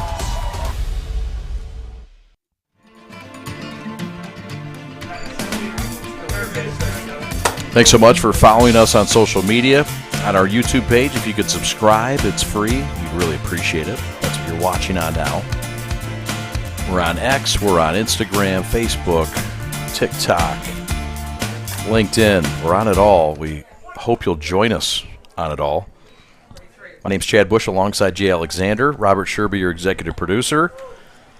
Glad to be here. Thanks to Brother Rice and the Warriors, number 2 team in the state. And right now, in a tight one with Detroit Western, the champions of the Detroit Public School League, who come out swatting in the 5th inning with a leadoff single from Julian Contreras. I believe that's his 3rd of the day. That is his 3rd of the day, and he's put a really good swing. He's had 2 really good swings from the left side. Again, Chad, he's only really been switch hitting for the last couple of years. And so the left side is his weaker side. So really, really impressed with that young man. Really fun to watch. He can run a bit too. It's a 1-run game. It's a freshman on the mound, an Aiden Pack. He's come on in relief of the senior Wyatt Rupenthal, who had 3 impressive innings. And it's been a strong pitching debut for Rice through 5 games, or 4.5, if you will. Swinging a chopper down the line. That's trouble, and that is fair. That's off the bag. Vandermeed had a funky hop, and he did what he could do. But it's a base hit in the books, and it's runners at first and second with nobody out, and the go-ahead run now at first. Yeah, I think Vandermeed could have did a better job of beating that ball to the spot right there a little bit. But it's still, that would have been a tough play for anybody to make now that you see it from the replay. It's a long reach. It is. But 6'4". He had the arm to make it, so I was looking for him to make that throw. Well, he's made fabulous plays, and he's very talented defensively. Mm-hmm. But a well-placed bounding ball that has the Cowboys in business. Yeah, absolutely. And they have the meat of their lineup up, so we'll see here if they can do some damage. This is Zuniga, the first baseman, 6 foot 180, 10th grader. First and second, nobody out. Will he bunt? No, he's not bunting early. No, he's not. 1-1 the count. And this is a guy with pop. I mean, as a coach, but you're in a situation like this, a bit unique. Do you ever change your philosophy depending on the opponent in that situation? The opponent, the pitcher, and if I'm home or away. Like, I'd have bunted my 4th-hitter here, and no doubt. If my 5th hitter was a guy that I can trust to hit and swing the bat a little bit. That's fair. Well-placed fastball, firm on the inside corner for a strike. On in relief is Aiden Pack, the freshman. And in a bit of a spot here, a bit of a leverage spot. Checks the runner at second, Contreras. And it got him on the noggin. He took it too, Chad. He took it. He sure did. He didn't lean in, but he didn't get away. No, he did not. He wanted the bases loaded, and he's got them, and he earned it. How about using your head here? He found a way to do it. So the bases are now loaded. And Turner wants to have a word with his freshman. And the Western bench also wants to have a word with their number 5 hitter, Fahum. Yeah, he's starting to, I tell you, he's starting to really struggle a little bit, Aiden, with his fastball location. Pack about to throw his 17th pitch. Big swing and a miss. Couldn't catch up. On a predictable fastball count. Absolutely. Right down Woodward, as the old owner Harwell would say. That's right. And again, that's for whom trying to do too much with that pitch right there. Fahum, the center fielder. Breaking ball, called strike in the outside corner. By the way, Joe Mooney chimed in and said Doug Martin was a blank stud at EMU. Yes, he was. Yes. Shout out Joe Mooney. That's it. You will hear Joe Mooney this year on airwaves, as you will Jay Alexander all season long. So here, his approach here, he's got to choke up, expand the zone. He's really stepping into the bucket and then, really getting disconnected with his body. He's got to look to hit the ball up the middle and put it in play. The 1-2 gets away from Turner. Here comes the runner from third and to score, and we're tied up at 3. Julian Contreras in to score on the pass ball / wild pitch. We'll see how they score it, but we're tied at 3 here in the 5th as the Cowboys have done it again, and this time with the bases full. Yeah, I'd call that a pass ball there, Chad. That it is. At least in the path of stats. Rice has got their stats, Wester's got theirs, and we got Pat stats. So the runners move up and still in the box, and that is strike 3. Okay. Wow, let's see that again. Called strike 3 by Bob Conway. Not saying it was not, but it happened quick. It did, real fast. You just can't tell from that angle. But nevertheless, you got to put the ball in play. You have to. So a big strikeout for the right-hander Aiden Pack with a game tied now and runners at second and third with 1 out. And that pitch is called right down the middle. What are we waiting on here? Yeah. That's what I'm saying. In certain situations, you got to know when to be aggressive. And he's a fastball thrower. He's going to give you something to hit. You just got to be ready to hit it. And that's what I like about Aiden, man. He comes right at you. He goes, Imano. That's a throwback right there. I love it. And just a 9th grader. I know. I love it. It's a fun spirit to watch. He's like, hit it. Here it is. Now I got him with the slider here for sure. Valerial awaits. And it's hit to left. It's hit right at Vandermeed. He makes the catch. Runner tags Diaz at third. He's coming home. Cut off. Throw to the plate. And they got him at home. A double play to end the inning. It's Vandermeed to the catcher Turner. 2 for the price of 1. How about the D? The catch by Cash. The throw, Vandermeed, home, Turner. How about it? That was a great transfer by Vandermeed. Absolutely. You can't even teach that better right there. That was a great transfer from ball to glove to home. Coach's sons, no doubt. We go to the break. Tied at 3, bottom of the 5th. Back after this.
Welcome back to Troy, Michigan, to the Stevens Family Sports Complex. My name is Chad Bush alongside Jay Alexander. This is sponsored by Warrior Baseball and D-Las Vegas Baseball. And be a part of Warrior Baseball and be a part of one of the best organizations in the country for youth baseball. Join their teams today. Bob Riker, Brian Kalzinski, get training and get ready for big-time action and get the training you deserve. Welcome back, 3-3 ball game. Western has been feisty all day. They came in 1-0, Jay. They've stuck around, and they're feeling like they belong. But that's belted to center. That's Cash Vandermeed with his second hit of the day, and the third time he's been on base. Vandermeed starts things right. Yes, he did. He was a little bit out in front, but what do you hit it at? You hit it right at the middle because nobody's there. Yep. I keep telling people all the time. Both teams with 6 hits. Yeah, he doesn't try to do too much, and that's why I like him a lot. There's a bunt in front of the plate. 2-2. Nobody's there. Crane sacrifices. Nobody was at second. They just get the out at first, so job done well. Crane with a sacrifice, and it sets the table for Ryan Taransky, the 3-hitter. Yeah, I would like to see them because that was your shortstop. That's your starting shortstop on the mound. He came off the mound real fast. Ball's right to him. Go to second. Absolutely. But nobody was there, so they must have had no matter what, we're going to first base play. Yeah, with an athletic shortstop and a guy that can handle the position. Absolutely. Yeah, and on turf. It was the right recipe, I feel you. There is a man on second. That is Vandermeed Cash. At the bat is Ryan Taransky. Yeah, and again, it doesn't get any easier for Garcia here with these big hitters coming up. No, sir. Yeah. I'm even almost thinking that, somebody blew the assignment at second not to get there.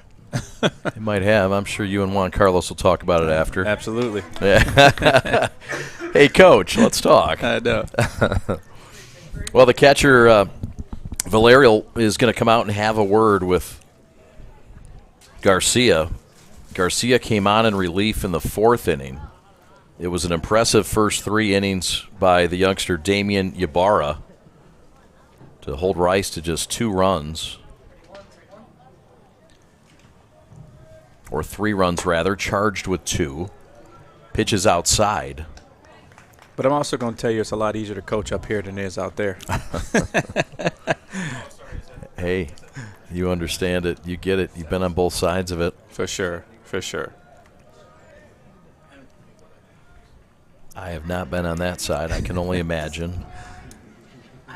Edging off a second as Vandermeed pitches low. Ooh, it's a good pitch. If it's caught, maybe it's a strike. Yeah, I hate to say that, but yeah. Because I don't like when umpires do that. Get another look here. That's close. Yeah, probably a little bit lower in the zone. He hasn't caught anything low like that, so.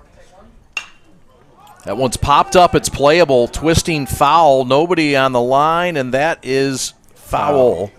Not a play, barely. 3-1 now the count. Wow. Swinging on 3-0. And that pitch was a bad pitch selection for that young man. It's the hard part about giving a green light to your 3-0. I mean, on the 3-0 pitch. It's got to be it's got to be your pitch, right? That's what you got to teach these young hitters. It's got to be your pitch. If you're going to give a green light, I want to see you hit something hard. That's right. See the hustle by Diaz. So, runner at second. That's the go-ahead run. Tie game at 3. 7-inning affair, single game. And this is one of their big sticks, and Ryan Taransky. Popped up center field, playable for Fahum. Vandermeed waits on it and will retrieve nowhere to go mid-center field. And there's 2 outs and a fine pitch by Garcia to get him out here. And how about the respect of Coach Riker for Coach Sanchez by bunting, and it's only the, 5th inning? That's right. Right? Yeah. Bunting over, and you got really good hitters coming up. How about the respect of that? That's outstanding. Yep. Oh, it's a good point. It's a good point. A lot of respect and pedigree both ways. Stepping off the mound, spinning back. Both these teams favored to win their respective leagues. Mm-hmm. Slider. Nice tight slider. Ooh, just missed. Owen Turner, the batter. Turner's had a fast start to the year, 4 for 9 and a 3-run walk-off home run against UAD to sweep the Cubs last week. Yeah, big bat. It plays, too. Fine defensively, too, and a good piece for Yale. That one's lifted, fouling out of play. And amongst the cold evening here on the first day of April, we've had no jokes. Well, we had a lot of jokes before the show started, and you know, some of them weren't funny, but everything worked out right. We got the broadcast underway, but it's April 1st. Happy April. Feels good to be here. Yeah, man. Totally slipped my mind. Yeah. That's called it getting old. Yeah. Well, you just had another birthday. I sure did. So happy birthday to you. Thank you very much. Saturday, right? Yep, Saturday, March 30th, best day in the world. Yeah. Did you enjoy yourself? Then God created everything else. Oh, the madness of March includes Mr. J. Yeah, I went to Orlando for a couple of days and then came home and then celebrated at home. Awesome. You know. Everybody's in Florida. If you weren't in Florida in the last week, I mean, somewhere south. I think we're the only ones that haven't been. Well, I say me and Pat the Stat. But, hey, look, this is the time when things start to break. Yeah. Things start to get blooming. And, you know, you got teenage kids. So I got teenage kids now. I got my daughter. She's just, 13, and she'll be 14 in July. And she didn't even come see me. She called me on my birthday to take her to the Dollar Tree so she can get a gift for her friend. I was like, what about your dad? Oh, how things change. She was like, I said happy birthday. Oh, man. Oh, boy. That hurts. Yeah, man. Are you kidding me? Kids can be cruel sometimes, unintentional. At least my 12-year-old son made a popcorn box, and he put 2 things in, Love Pops and something pop. It was pretty cool. Carter. Yeah. Carter made up for it. I'm sure it'll trade off and on. Yeah, as the it years will. Go on. Absolutely. Because I'm not cool with my daughter anymore, right? Oh, I'm not the cool dad. Yikes. There's a slice to left. It's a base hit. Owen Turner delivers the go-ahead single. Throw to the plate, not in time. Cash Vandermeeden to score. 4-3. Brother Rice takes the lead in the bottom of the 5th. Yeah, what a good swing right there. Middle in, and he just took advantage of it and hit it hard right in the hole. A good throw here will have him out at the plate. But it just wasn't on line. It was a really good throw, but it was just up the line. So the RBI for Turner as he continues to collect ribeyes and stack them up. And that's a big one with 2 outs. He's at second base.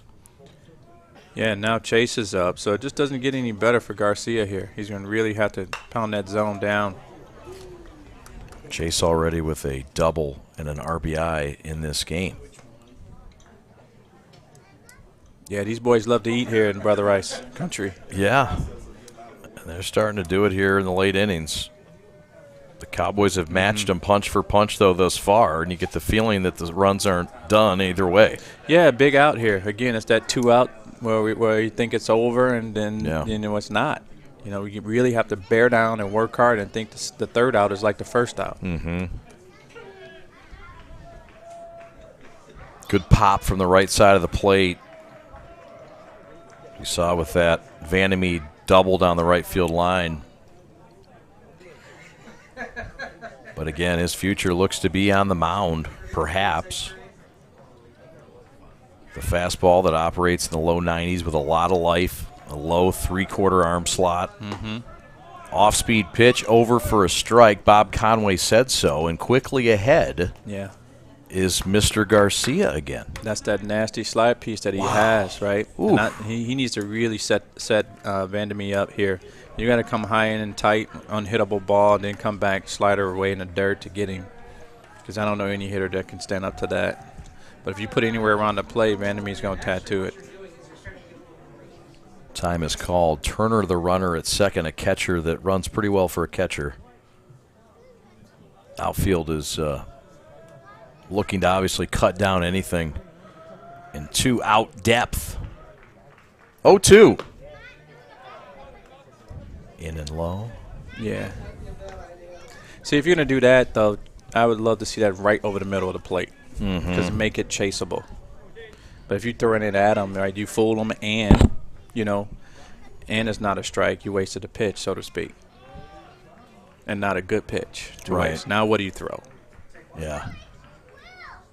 That is belted to left. That's hit hard, and it's over the head of the left fielder, Lopez. That's going to drive in Turner. And it's another RBI double for Chase Vandermeed, the Notre Dame commit, with a clutch 2-out, 2-bagger. Yeah, and exactly, he did exactly what he was supposed to do on a pitch out over the plate. Drives it, and that's going to draw the assistant coach, Hector Gutierrez, out of the dugout. And look, you mentioned it, the clutch part and finishing innings and Absolutely. Getting ahead of hitters but not finishing them off. He's Right. ahead 0-2. All part of learning How to pitch. How to pitch. Yeah, it is. And it's unfortunate because you had this team on the ropes a little bit, and I think that you give them any leeway, this as talented team as they are, it's going to be very, very difficult to come back. I don't care what happens next.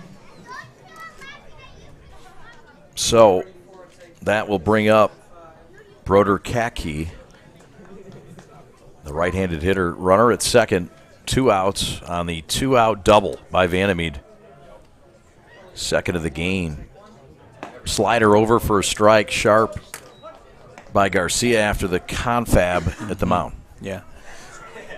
Exactly. That's exactly right. That pitch should have been there for Vandermeed as well. Pat the Stat chiming in. Pitch is low. 1-1 the count, 2 outs. Runner at second, Vandermeed with good speed, the Notre Dame commit. We've seen a lot of contributions for Vandermeeds today. Yeah, man. Cash been on base 3 times. Couple of hits. That one is laced down the right field. Sort of a dark day, but it's playable. There is rain expected later. There might be rain tomorrow, but there's a broadcast planned tomorrow too. Yes, it is. And it's Rochester Adams in the house, the Highlanders. That one's looped on the right field line. It's trouble if it's fair, and it is fair. Oh, foul. He called a foul. Is it foul? Yeah, it was a late call. All right. Error me. Forgive me, I can't see. It's in the bullpen? Okay. Sorry, guys. I suck, I know. Oh, the glasses. Look it down the line, and that's way out of play. Yeah, way out of play. That's what you guys were saying, too? Okay, all right. Well, I've got no pilot eyesight, okay? It's a tough crowd in here. It is tough. Yeah. I know. I don't know what I did dirty. I don't know how I did any of these people dirty. I bought them Little Caesars pizza. I know. There's a breaking ball that gets away. The runner heads to third, and that is a critical run, Jay, that you got to respect out there in Vandermeed. Yeah, you do. And but I will say here's an opportunity to pitch around Aiden right now here for them. So I wouldn't throw him anything close to the plate. I'd probably throw him a slider starting on the outer half and go away and see if he'll chase. But other than that, I wouldn't give him anything to hit, just like that. He just will get a deadly service of sliders. He got one up in the zone and away. Yeah. Good ways pitch. Absolutely. But here's an opportunity for Aiden to make sure that he can drive in this run too. Clutch spot. Yeah, I'd like to see him choke up. Really expand the zone. There, he spread out a little bit. He's look like he's looking to put the ball in play. Ball gets away, run comes in. Vandermeed with great anticipation. Ball off of the catcher Valerio, and Brother Rice adds a run without a hit for their 6th run, and they're doubling up the Cowboys now. Yeah, and that's a tough way to score a run, but what a great, phenomenal read by Vandermeed. I mean, that's the stuff that I try to teach the 12-year-olds about how to read. I mean, we do balls in the dirt. So that was just a phenomenal read because that's not an easy read, but he just never broke stride, and he scored. That's why he's the player he is. Yep. Gives Rice 3 runs in this inning. They entered the inning tied. And Garcia, the pitcher, I feel like deserves better than what has come as what's become of this inning. Yeah, but he's that M&M guy. Like I said, he's either misses or throws it down the middle, and so he just needs to get a little bit better. And he needs more reps on the mound because he's a thrower with a really good slider. Now he's got to learn how to be a pitcher, right? And so that's just the youth in him and starting off on the mound. He's just going to have to just get innings. Game reps, not much can replace that. Cole Vandermeed, the batter, the 7-hitter. A 5th inning that has grown long here in Troy, Michigan on the first day of April. I'm still waiting for the jokes. I'm still waiting for something. Somebody's got to come up with something funny. Yeah, absolutely. But it's April Fool's. You're supposed to fool somebody, right? That's the deal. Extra innings would be quite the joke. Top yes part of the zone, and that is taken for a ball. How are you, sir? This is the third Vandermeed in the order today. Cole Vandermeed, who had a fabulous catch in left to start the game. Yes. And they don't have anybody warming up in the pen, so I think they're thinking that he's gonna stay. Ground ball to second, and the force to Diaz to end the inning. But not before Brother Rice unties this game with 3 biggies. And they're now doubling up the top team of the PSL 6-3 as we head to the 6th. What do the Cowboys have in store? We'll find out after this.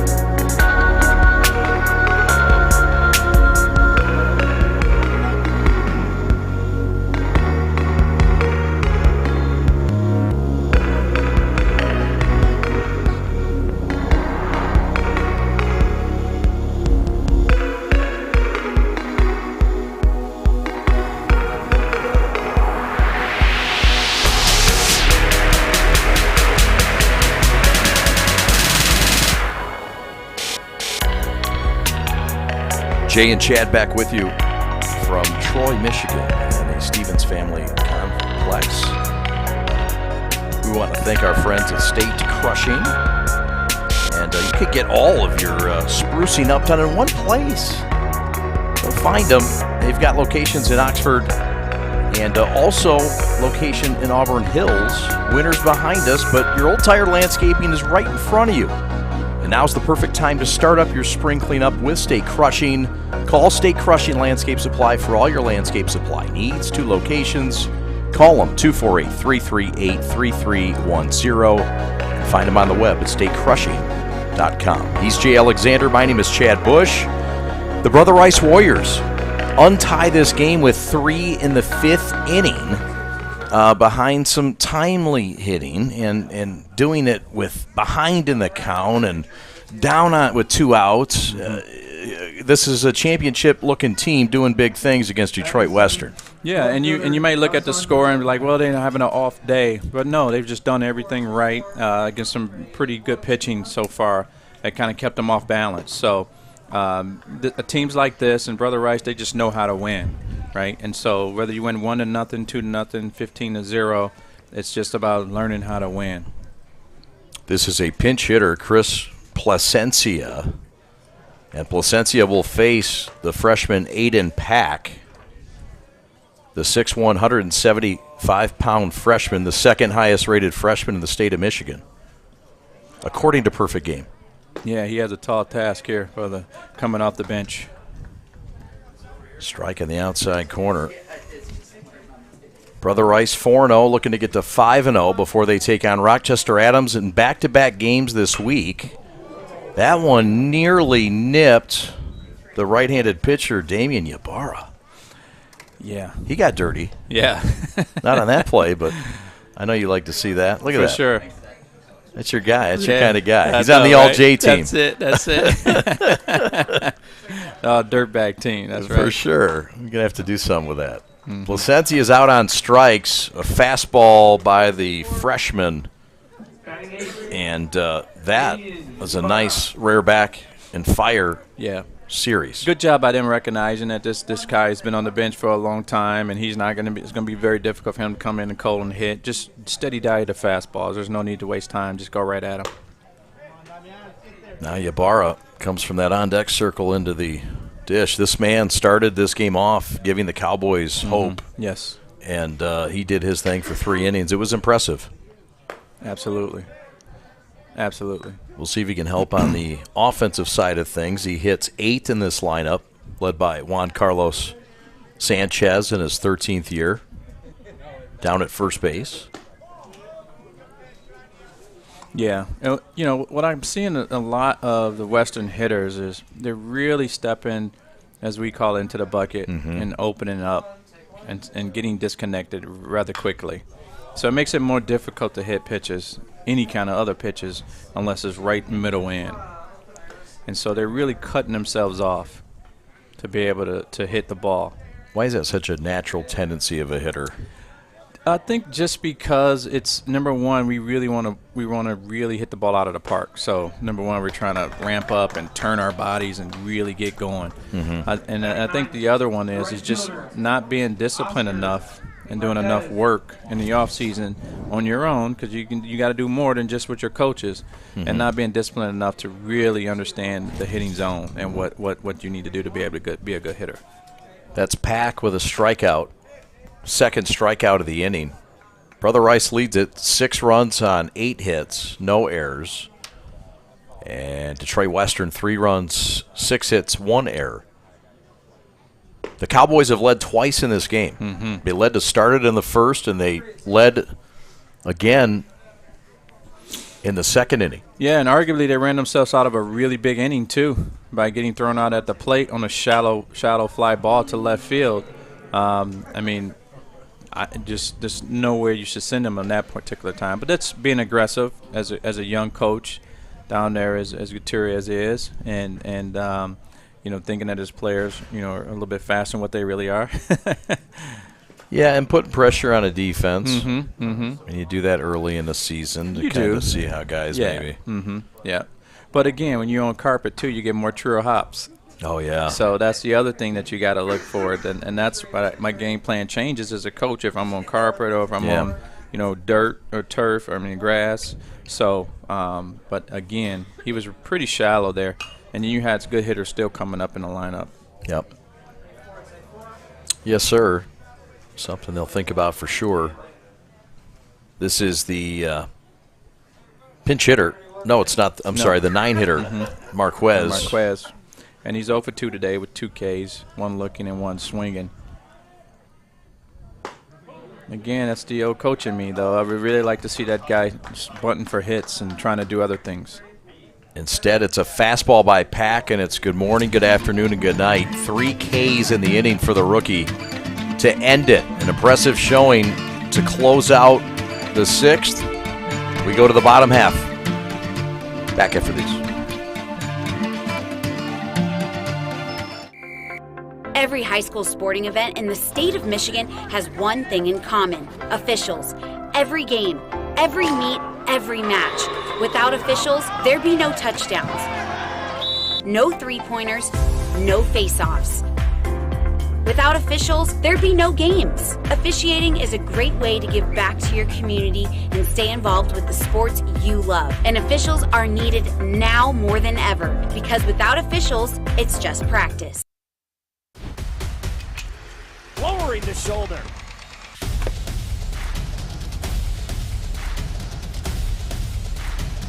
Swing and a miss.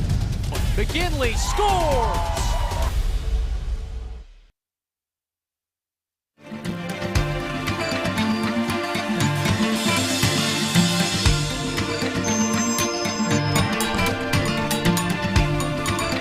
He's Jay Alexander. My name is Chad Bush. We are in Troy, Michigan, the home of Brother Rice baseball and the Stevens Family Complex. Beautiful Van E. Conway Fieldhouse to our left. And right now, Detroit Western is going to try to hold this to a 3-run margin. The big inning for the Warriors was the 3-run 5th. And if you're Brother Rice right now, what's your approach offensively as you look at Garcia for the second time around? My approach here is to just we need to get one more run at least. So we need to get that leadoff guy on. Let's try to move the ball, move him over, whether we want to play for a big inning or a small inning. But that's their approach. We need to get one more run because this is not enough. A 3-run lead's not enough. It'll be 7, 8, 9. Ty Fox, the right fielder, to lead things off.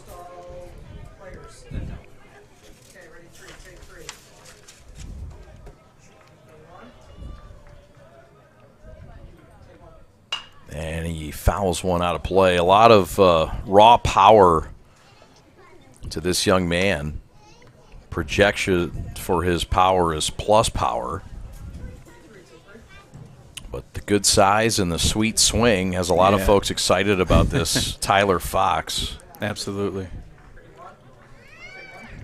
Been a big part of this team's offense over the last few years. But this guy's in line to be a Big Ten starter at some point eventually for that staff that you mentioned down in Columbus in Ohio State. Yeah, and a real good-looking specimen. Guy that came up as a middle infielder, but profiles a little better at the corners at the next level. A little bit of first, a little bit of third, but we'll see a lot of him in right field where we're seeing him today. Yeah, and just that left-handed swing, man, it's just very hard to go against. It is. Yeah. And Garcia's tired now. 45 pitches, Jay. Yeah. It's a lot for game one. Yeah, it is, especially for a non-pitcher. But it looks like they're going to be planning on pitching him a little bit more this year if they're letting him ride here. Flown to center, regular depth. Fahum will take a few steps in and make the catch for out number one. Fastball ran in on the hands there. So it was a good run on that pitch right there. Got him inside a little bit.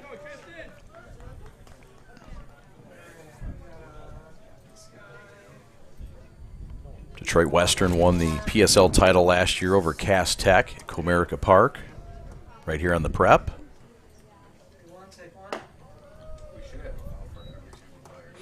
Yeah, he's been a two inning guy, 1 to 2 inning guy, but he's expanded here this year, so he's definitely going to be a little bit in their pen, or they're looking to see if he can be a starter for him. Fisted to second, charging Marquez, throw to first to Zuniga. And there's quickly 2 up and 2 down in the Brother Rice 6th inning. Yeah, as you can see, he's got good stuff. He's got an arm side run. You know, he can get that pitch inside, and if he can demand the strike zone, if he can command his fastball a little bit better, that sets up the slider. But when he can't, you know, his slider doesn't play as well, even though it's very, very good. But you don't have to swing at it if it's 3-0, 3-1. Yeah, that makes perfect sense. Here's Orozco. Max is singled in this game and scored a run. Second baseman was off and running when Cash Vanamy doubled off the wall. Man, they came a long way from the YMCA in Birmingham, let me tell you. The old Brother Rice Field? Yes. Oh, yes. yeah. That's the last time I was recruiting was there. Is that right? I think LeMay, he had just left. Plummer was there. I was recruiting Plummer. Okay. Yeah, they've really built this into something out here. Yes, they have. Is that where that was? Yeah, man. Nice, yeah. Okay. Because we used to play there at Lynch, for Lynch. For Lynch. Oh, or at least practice there, rather. Yeah. Oh, man. That's where I played with Kalzinski, Brian. We played together at Lynch. Okay. And then Joe, when he was a freshman in Michigan State, he caught for us a little bit. Man, what a good team that must have been. We were loaded. Gave the fine folks in downtown Birmingham a nice viewing of some skills. That's it. I was the only Division II player on that team. Is that right? Oh, my God, yeah. That's scary. That was a man's team. I bet. Must have been fun to travel. It was. Oh, Floyd Lasser, man, he was great for the game. God rest his soul. Yeah. He was absolutely outstanding. He got only the best players. remember him. Full count here for Orozco. Max committed to Oakland University, part of a long list of college commits. And even the uncommitted guys like Cole and Cash Vandermeed and Aiden Pack and Cole Duhame and Tristan Turner and Evan Koff, all guys that will play college. Yeah, absolutely. It's the pedigree, man. You know, iron sharpens iron. Full count pitch taken low. Orozco on base for the third time today. And that's a 2-out walk. And recipe for disaster. That's right, especially with a guy that can run. Max on base, and that'll flip the order to the top. And here comes Cash Vandermeed. Yeah. Here what I want to try to do is get him to second base as quick as I can for Cash to be able to drive him in. With 2 outs, right? We want that other run. That's very, very important. Vandermeed already in this game with a triple, a single, and a walk. Stolen base as well. And he throwing a stolen base. Scored 2 runs. It's a great day for your leadoff guy. You bet. Absolutely phenomenal day.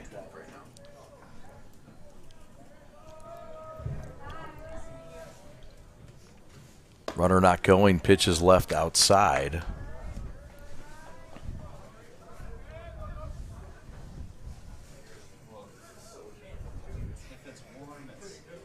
Two runs scored for Vandermeed.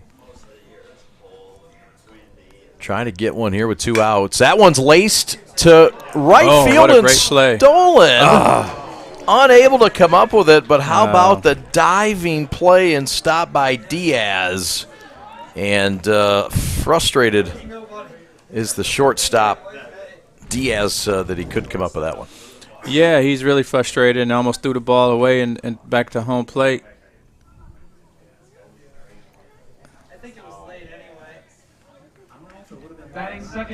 Flip back. That play was made by Marquez, who was in right field but has moved to second.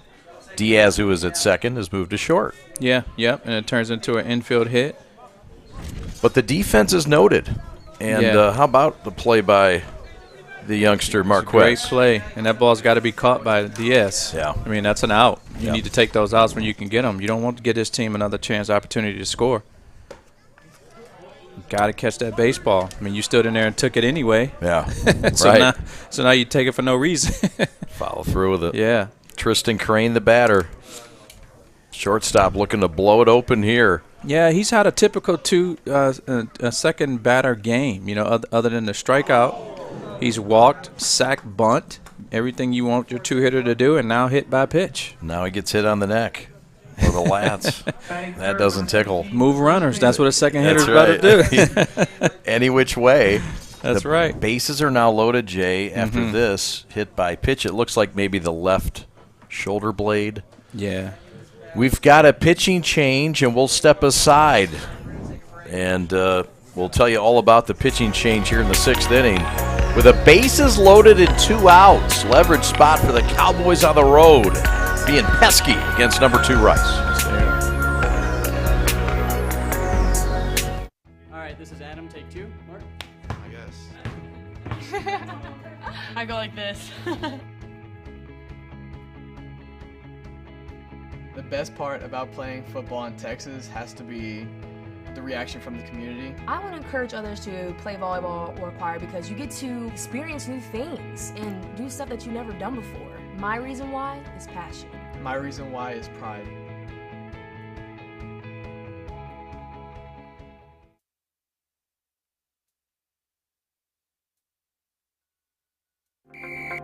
Every high school sporting event in the state of Michigan has one thing in common: officials.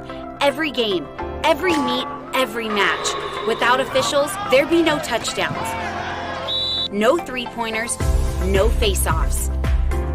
Without officials, there'd be no games. Officiating is a great way to give back to your community and stay involved with the sports you love. And officials are needed now more than ever, because without officials, it's just practice.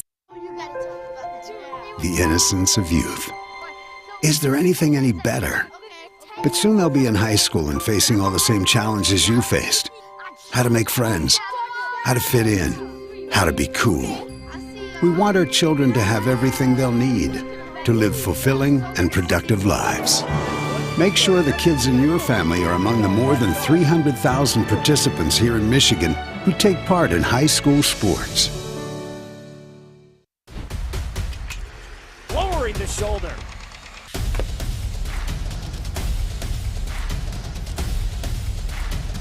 Swing and a miss. McGinley scores!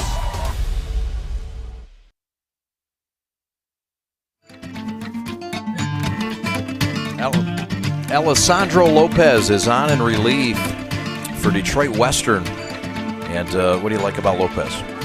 Well, he's a guy that's going to come in and throw strikes. Nothing's overpowering, but he's normally going to come in and throw strikes. He's got 2-3 pitches for strikes that he can throw, and it's normally confident enough to be able to throw them all for strikes. He'll face Ryan Turansky with bases loaded. Orozco at third, Vandermeed at second, and Crane at first. It's Cash Vandermeed at second. And again, I think it's early too, Chad. Well, these guys, what they normally do, it's going to be hard because they want to come in and try to do something extra. And that's what, the young players are subject to.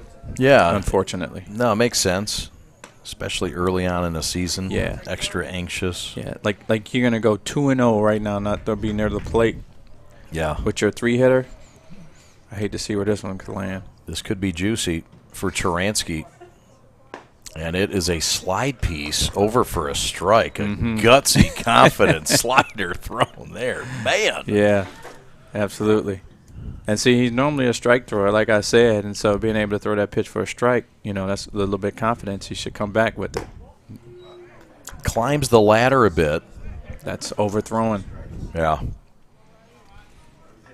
3-1, nowhere to put him. And Turansky drooling like the butcher's dog right now. Yes, he is. Yes, he is. Is that what that is? I thought it was rain. That's the dog down here.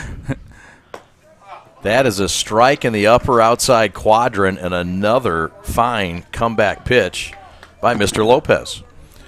Well, he better be able to throw that slider for a strike here, or this ball could go a long way. It might need a stewardess. Full count, 2-out pitch with the bases loaded, and we'll do it again. Look at you throwing at it. All right, I like it. We're not far off the strip there. Yeah, I know, that's pretty man. relevant. That's good. Jay, that's like game 4 or 5 stuff, man. Jeez. You're revving it up now. But, of course, none of our listeners, unless they're older as we are, would know what a steward is. No, they don't have many more, do they? No, they called just flight attendants. Oh, all fancy and bougie. There go the runners. Full count pitch, and that is an RBI walk for Ryan Turansky. The Central Michigan commit on board. In to score comes Orozco, and it's 7-3. Brother Rice on top. Yeah, I said that to my kids, and they looked at me like something was wrong with me. The stewardess. That's what they call those now. So that 4-run lead is there. As a coach, I know that makes folks a little cozier if you're Brother Rice and Bob Riker. But absolutely. Look, mission not done. You got your 4-hitter headed to Yale, Owen Turner up there with a chance to add on. Yeah, and I think he's chomping at the bit to hit something real far as well, too. He's had good swings all day. He's been on base all day. 2 for 2 with a walk, stolen base, run scored, RBI. He's just done a very, very good job at the plate. Lopez, just a freshman himself, on the mound all alone for Western. And that is a ball that gets beyond him. Vandermeed in to score, and it's 8-3 as the ball gets passed, and around we go. In to score comes Crane, and it's now 9-3 Brother Rice. They score 2 on the pass ball. Yeah, and that's because, he threw the ball away there and giving them another chance, an opportunity to advance. Throw back, and the pitcher looked to have a little bit of distraction with the ball. This is what happens when your teammates don't back up the throws. Yep.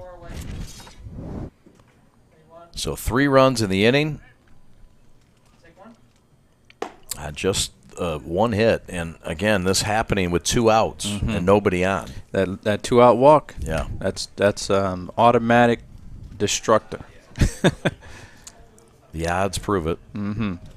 And the numbers prove it. And I tell you what, if I was on, I'd be upset right now, taking away RBIs from me. Yeah. I know. That's so true. Detroit Western's going to go to get a new chest protector, get some new gear.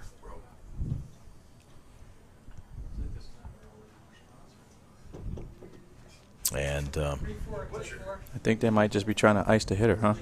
It might be. Could be a little stall. Yeah. Is that the stall playing baseball? Yeah. Oh, new chest protector. It broke. That's it. Oh, look, my arm. It's broken. Runner at second base now. Mm-hmm. Yes. That's Turansky, who had the RBI walk. And this one's upstairs. And the freshman starting to watch the walls close in a bit. Again, Lopez is a freshman. I mean, he has shown some signs that he can pitch. Yeah. And some against Brother Rice, but just some other little things that have happened outside of that. Yeah, and this is a big moment for him too, right? You Yeah. come in against the number 4 team in the state and one of the top teams in the country, actually, especially at later years. I mean, later in the season, they're going to be very good. Yep. It's tough. It really is tough. I don't care who you are. Get you ready for the big deal, and that's the postseason, which everybody makes. Mm-hmm.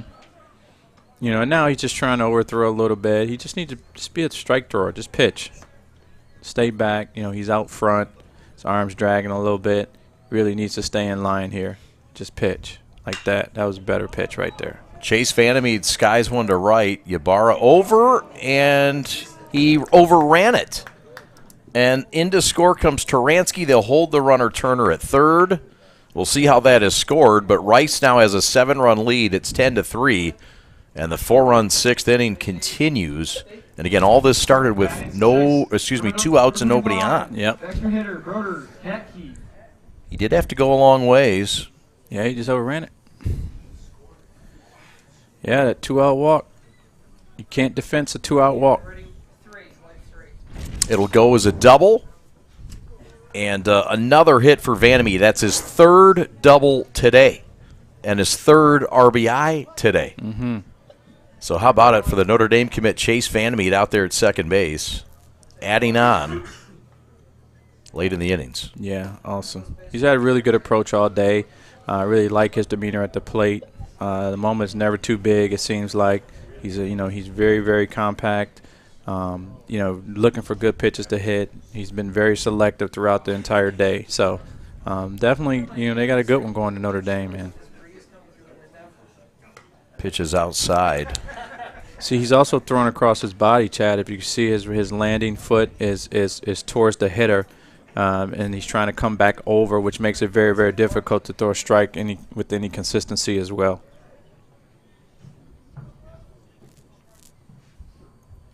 The long look into Valerial in this long sixth inning. Big swing and a miss. This is Broder Katke, the freshman, the extra hitter today. And that one, he didn't do that, though. He stayed in line. He didn't throw across his body. Even though it was up a little bit, it was down the middle. It's a better location than his other fastballs. Katke committed to Duke. Duke headed to the Final Four. No. They're not? No, they lost. Oh, I'm sorry. They're not. They're headed home. My bad. Yeah. They lost to the 5 transfers that NC State had. Oh, that's right. NC State one. That was only the biggest story of yesterday. My bad. The weekend. That one gets beyond the catcher. Into score is Turner. And it's 11-3. That's too bad. The game was way closer than what it looks like, too. It really is. It really is. This was a 3-3 ball game going to the bottom of the 5th. And the unearned runs continue to pile up. 2-out walks, man. I'm just going to keep saying that as long as I live. Yep.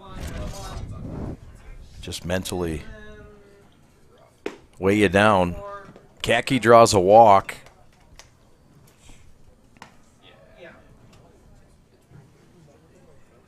Batting seventh, number 2, the left fielder, Cole. Brother Rice will play again tomorrow and again on Wednesday. They'll play Adams in Rochester on Wednesday. They'll play tomorrow here in Troy.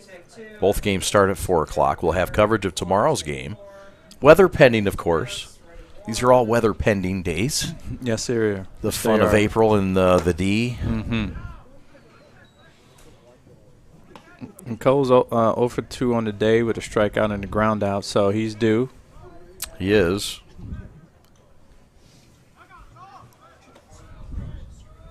Chance here with the runner at third being his older brother. Pitches inside, 2-0 to Cole Vanamy, the left fielder. I know if he doesn't hit him in, I'm sure the brother's going to give him a lot of crap today if he doesn't get a hit today because, you know, they've been doing their thing. So it's going to be tough in the Vanamy household when he gets home, the little brother. You know that. You know that's right. 2-0 is wide as well. He caught it a strike, I think. My bad. Was wide. Looked wide. Yeah. Well, hey, look, at this point, I'm not gonna protest Mr. Conway. He's actually had a great, really good day. He has. He had a good career. Yes. His son also umpires, does a fabulous job. That one also on the outside corner. He's been kind. Unfortunately, Cole was not going to think so. Right. Saying, wait a minute, I got things to prove at the dinner table That's tonight. it, I know. This is meaningful. He does lay off that one and it runs at full. So the runners. Runner at first will be off. Yeah.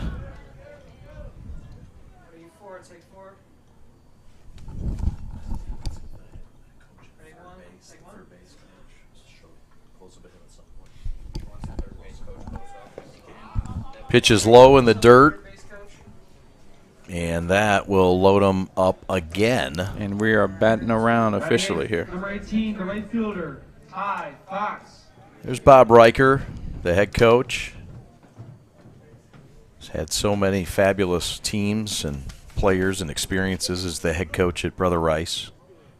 Central Michigan, Chippewa. He's a solid player in the Mid-American Conference on some great Chippewa teams. And drafted by the Detroit Tigers. Played some minor league baseball and had a good career.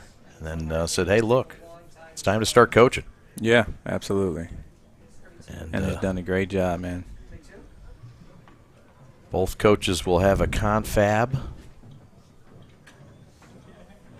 9 runs in the last 2 innings combined after we had 2 scoreless frames in the third and the fourth. Yeah. And Brother Rice not letting up yet. This will be Ty Fox and a chance to add to his numbers. The Ohio State commit with a bases juiced. And that breaking ball gets over the outside corner for a called strike. Tristan Turner in the on-deck circle. Yeah, and Ty Fox is due too. He's 0 for 3 on the day. A couple flyouts. That's an excuse me swing. Yeah, he's just having a frustrating day. Maybe not picking up the ball as usual. It'll be an opportunity for the freshman Lopez to try to finish strong and handle another 0-2 situation.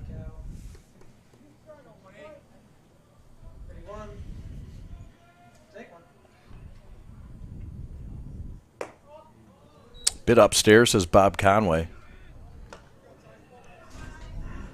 Yeah, you don't want it up there anyway. Really need to get some pitches over here. Yeah, not in that count. That's for sure.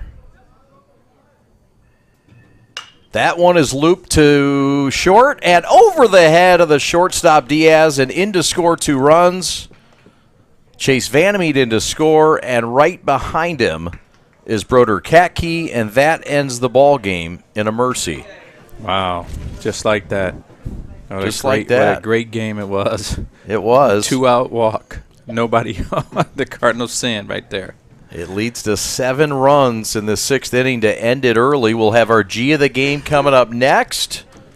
We'll step aside from the Stevens Sports Complex, and we're back to Troy, Michigan. Right after this, Brother Rice wins it 13-3 over Detroit Western. Jay and I are back to wrap it up with the G of the game right after this. From an ordinary idea comes a great journey. It all starts with a simple thought, a vision of something bigger, greater than what already exists. It's that spark that ignites the passion and drive to create something truly amazing. At G-Brand, we understand this journey well. We take pride in the details and perfecting every aspect of the process, regardless of how small or big they may be. Because it's more than just a design or a shirt. It's about outfitting future champions. There's something to be said about a team coming together, each member contributing their unique skills, talents, and ideas. It's that collective effort that takes a simple idea and turns it into something truly great. The process can be excruciating, with countless hours spent tirelessly reviewing every detail. But the end result is pure and so rewarding, knowing that we've created something that will inspire greatness in those who wear it. Whether they come from a savage land or a booming metropolis, whether their numbers are 2 or 2 billion, the greatest their numbers could ever become is truly to become one. That's why at G-Brand, we're more than just a clothing company. We're a movement, a community of like-minded individuals who believe in the power of coming together to make a difference. So join us on this journey as we strive to outfit future champions and inspire greatness in all that we do. G-Brand. Now that's game. Hi, I'm Nick DePonio, and this is HVAC.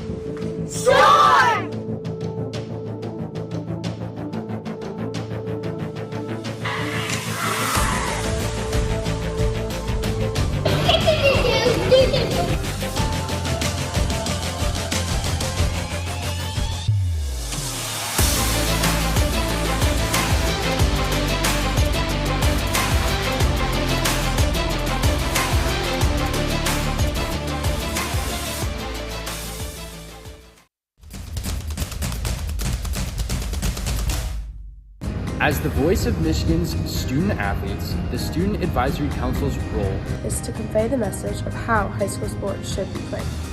We are responsible for helping the MHSAA maintain a positive and healthy atmosphere in which interscholastic athletes can thrive. We believe that athletes should be competitive, sportsmanlike, and excel academically. We believe that students in the stands should have fun, but not take away the focus from the game. We believe coaches should act like teachers, helping student athletes develop while still keeping high school sports in perspective. We believe that parents should always be positive role models and support their child's decisions. We believe officials commit their own time to high school sports, and respect should always be shown and given to them. The most important goal for student athletes is to enjoy high school sports while keeping a high level of respect between all those involved in the games. Enjoy the game.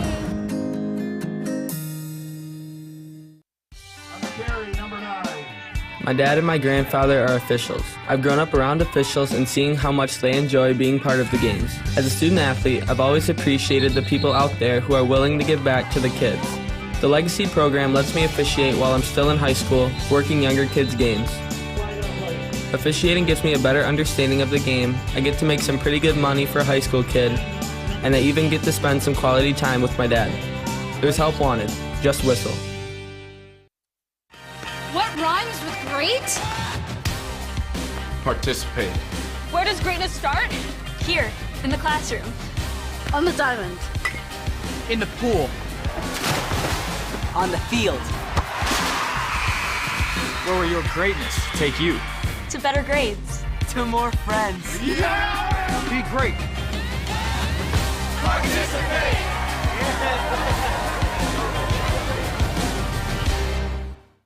All right, this is Adam, take 2. Mark? I guess. I go like this. The best part about playing football in Texas has to be the reaction from the community. I want to encourage others to play volleyball or choir because you get to experience new things and do stuff that you've never done before. My reason why is passion. My reason why is pride.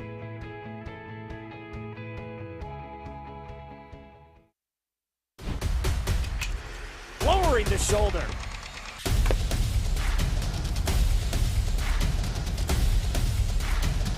Swing and a miss. McGinley scores! Brother Rice wins it 13-3 in Game 5 of the year.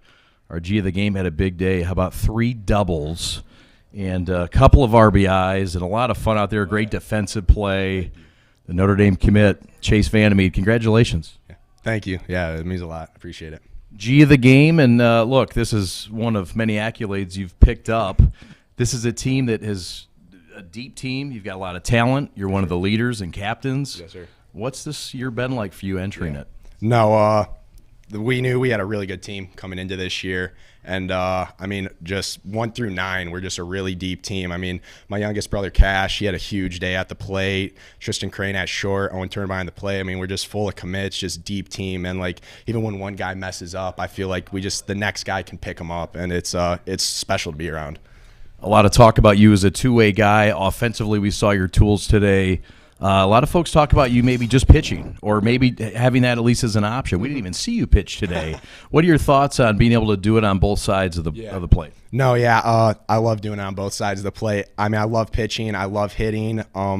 My dad always said, just try to do both as long as you can. And the fact that I've been able to do that and get a scholarship to do that both ways, it means a lot. Yeah, no, it's quite awesome. What's the future ahead for you guys? Big expectations. I know that you've got a talented team and you have all the tools to do it. Yep. Wide open league this year in state. What's the sense that Brother Rice can get a state title this year? Oh, I mean, full confidence we can do it. Obviously, we're taking it one game at a time, just trying to win each and every day. And hopefully as we build and stack days up, that can lead to a state title. Awesome, man. Congratulations. A big day for you. A big year ahead. Chase Vandermeed, the Notre Dame commit. Thank you. Thank you. Way to go. All right, we're coming back. Jay and I will wrap this thing up from Troy and the Stevens Complex right after this. Brother Rice wins it 13-3. Chase Vandermeed, your G of the game. From an ordinary idea comes a great journey. It all starts with a simple thought, a vision of something bigger, greater than what already exists. It's that spark that ignites the passion and drive to create something truly amazing. At G-Brand, we understand this journey well. We take pride in the details in perfecting every aspect of the process, regardless of how small or big they may be. Because it's more than just a design or a shirt. It's about outfitting future champions. There's something to be said about a team coming together, each member contributing their unique skills, talents, and ideas. It's that collective effort that takes a simple idea and turns it into something truly great. The process can be excruciating, with countless hours spent tirelessly reviewing every detail. But the end result is pure and so rewarding, knowing that we've created something that will inspire greatness in those who wear it. Whether they come from a savage land or a booming metropolis, whether their numbers are 2 or 2 billion, the greatest their numbers could ever become is truly to become one. That's why at G-Brand, we're more than just a clothing company. We're a movement, a community of like-minded individuals who believe in the power of coming together to make a difference. So join us on this journey as we strive to outfit future champions and inspire greatness in all that we do. G-Brand. Now that's game.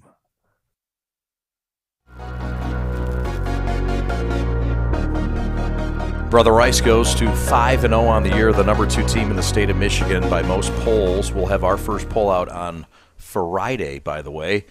And but Brother Rice 5-0, and Detroit Western was impressive in this game. And I know there were things that fell apart in the end for Detroit Western, but you said it during the game, Jay. Final score does not show what Detroit Western did here. This was a 3-3 game at one point in the middle part of the game in the 4th inning. Yeah, but it's unfortunate, right? It's one of those things, as you want to play against a good team, you have to do the little things well, and they did not do the little things well. They came in, their pitcher came in, and they didn't throw strikes. You give up a 2-out walk in a critical juncture of the game, and you can't stop the bleeding. So it's very, very difficult to really compete against a team like that when you slap your own self in the face. And so they just needed to do a better job of throwing strikes, and they didn't do it when they needed to. Wyatt Rupenthal started the way, Jay, for the Brother Rice, and then he gave way to Aiden Pack. An impressive performance by Pack to come in. He ends up getting the win in this game. Yeah, he was fastball heavy too. He really understood what was going on and went right after hitters and challenged them, and threw a slider when he needed to, but he really didn't need to because he was commanding of his fastball and going right at him. So impressive defense. Defense a big thing with Bob Riker. We know pitching defense. That's kind of their mantra. We saw the defense early. We saw the highlight there with the play in left on Cash Vandermeed. Play in left by Cole Vandermeed. But how about the relay home to also have a play at the plate? That's like mid-season type stuff. Brother Rice has more than just offense to win this year. Yeah, they do. And I tell you, Chase, and what he's done, his transition from the glove to the ball is phenomenal. And not only that, his awareness on the field to be able to cut the ball off at shortstop early in the game to make a play that was routine by him but not by many, right? Yep. And so you definitely tell that these players here at Brother Rice are on another level. Big offensive day as well for Owen Turner and also for Cash Vandermeed. 3 for 3 in this game. Had the game go-ahead triple earlier in the contest, finishes. And who else did you like offensively? Owen Turner, he had really steady in the 4-hole. He was very impressive. He didn't chase pitches. He took what they gave him. I mean, he was only 2 for 2, but he was 2 for 2 with 2-run scores and 2 walks. That's a phenomenal day for any hitter. But your fourth hitter to be that patient, man, I can't wait to see him down when he gets seasoned and ready to go, gets a lot of game. Also, Chase was 3 for 4 with 2 RBIs. Did his thing defensively and offensively. His brother Cash was 3 for 3, like you said. Fox, the young guy. He played well. Had 2 RBIs and single late. Really put the game away. But one of my unsung heroes who didn't have any offensive to show is the 2-hitter. He did exactly what he was supposed to do. He walked, got hit by a pitch, scored a run, and sacked bunt guy over. Yeah. He did exactly what he was supposed to do in a 2-hole, and that's what I like about them. Unselfish play, team. The team's only going to get better. They're going to be a force to reckon with, man. They are. Brother Rice 5-0 and proving why they will have a lot to say about this year's Division I title. A lot to be solved, though, between now and then. That'll do it for tonight's broadcast. Brother Rice wins at 13-3 in 6 innings. Want to thank our crew for their fabulous work and the great work by Robert Sherby, our executive producer, Alex Westfall from afar helping with engineering. Evan Westfall on replay. Alex Mayer on a camera. Who else on a camera? We had Zach Wheeler on a camera. Kyle Buchanan, Austin Sonnenberg, and Pat the Stat on statistics. Jay Alexander on color commentary. Rob, the Robinator, the Hunt Man on graphics. There he is. And a great crew. We thank everybody for being a part of it. We also thank Brother Rice for making the broadcast possible. My name's Chad Butch. We'll see you tomorrow afternoon at 4 o'clock from right here in the Stevens Complex. Weather pending, of course. And we look forward to bringing it to you then. Once again, your final score, Brother Rice 13-3 winners over Detroit Western. We'll talk to you tomorrow afternoon. Thanks so much for watching. So long, everybody.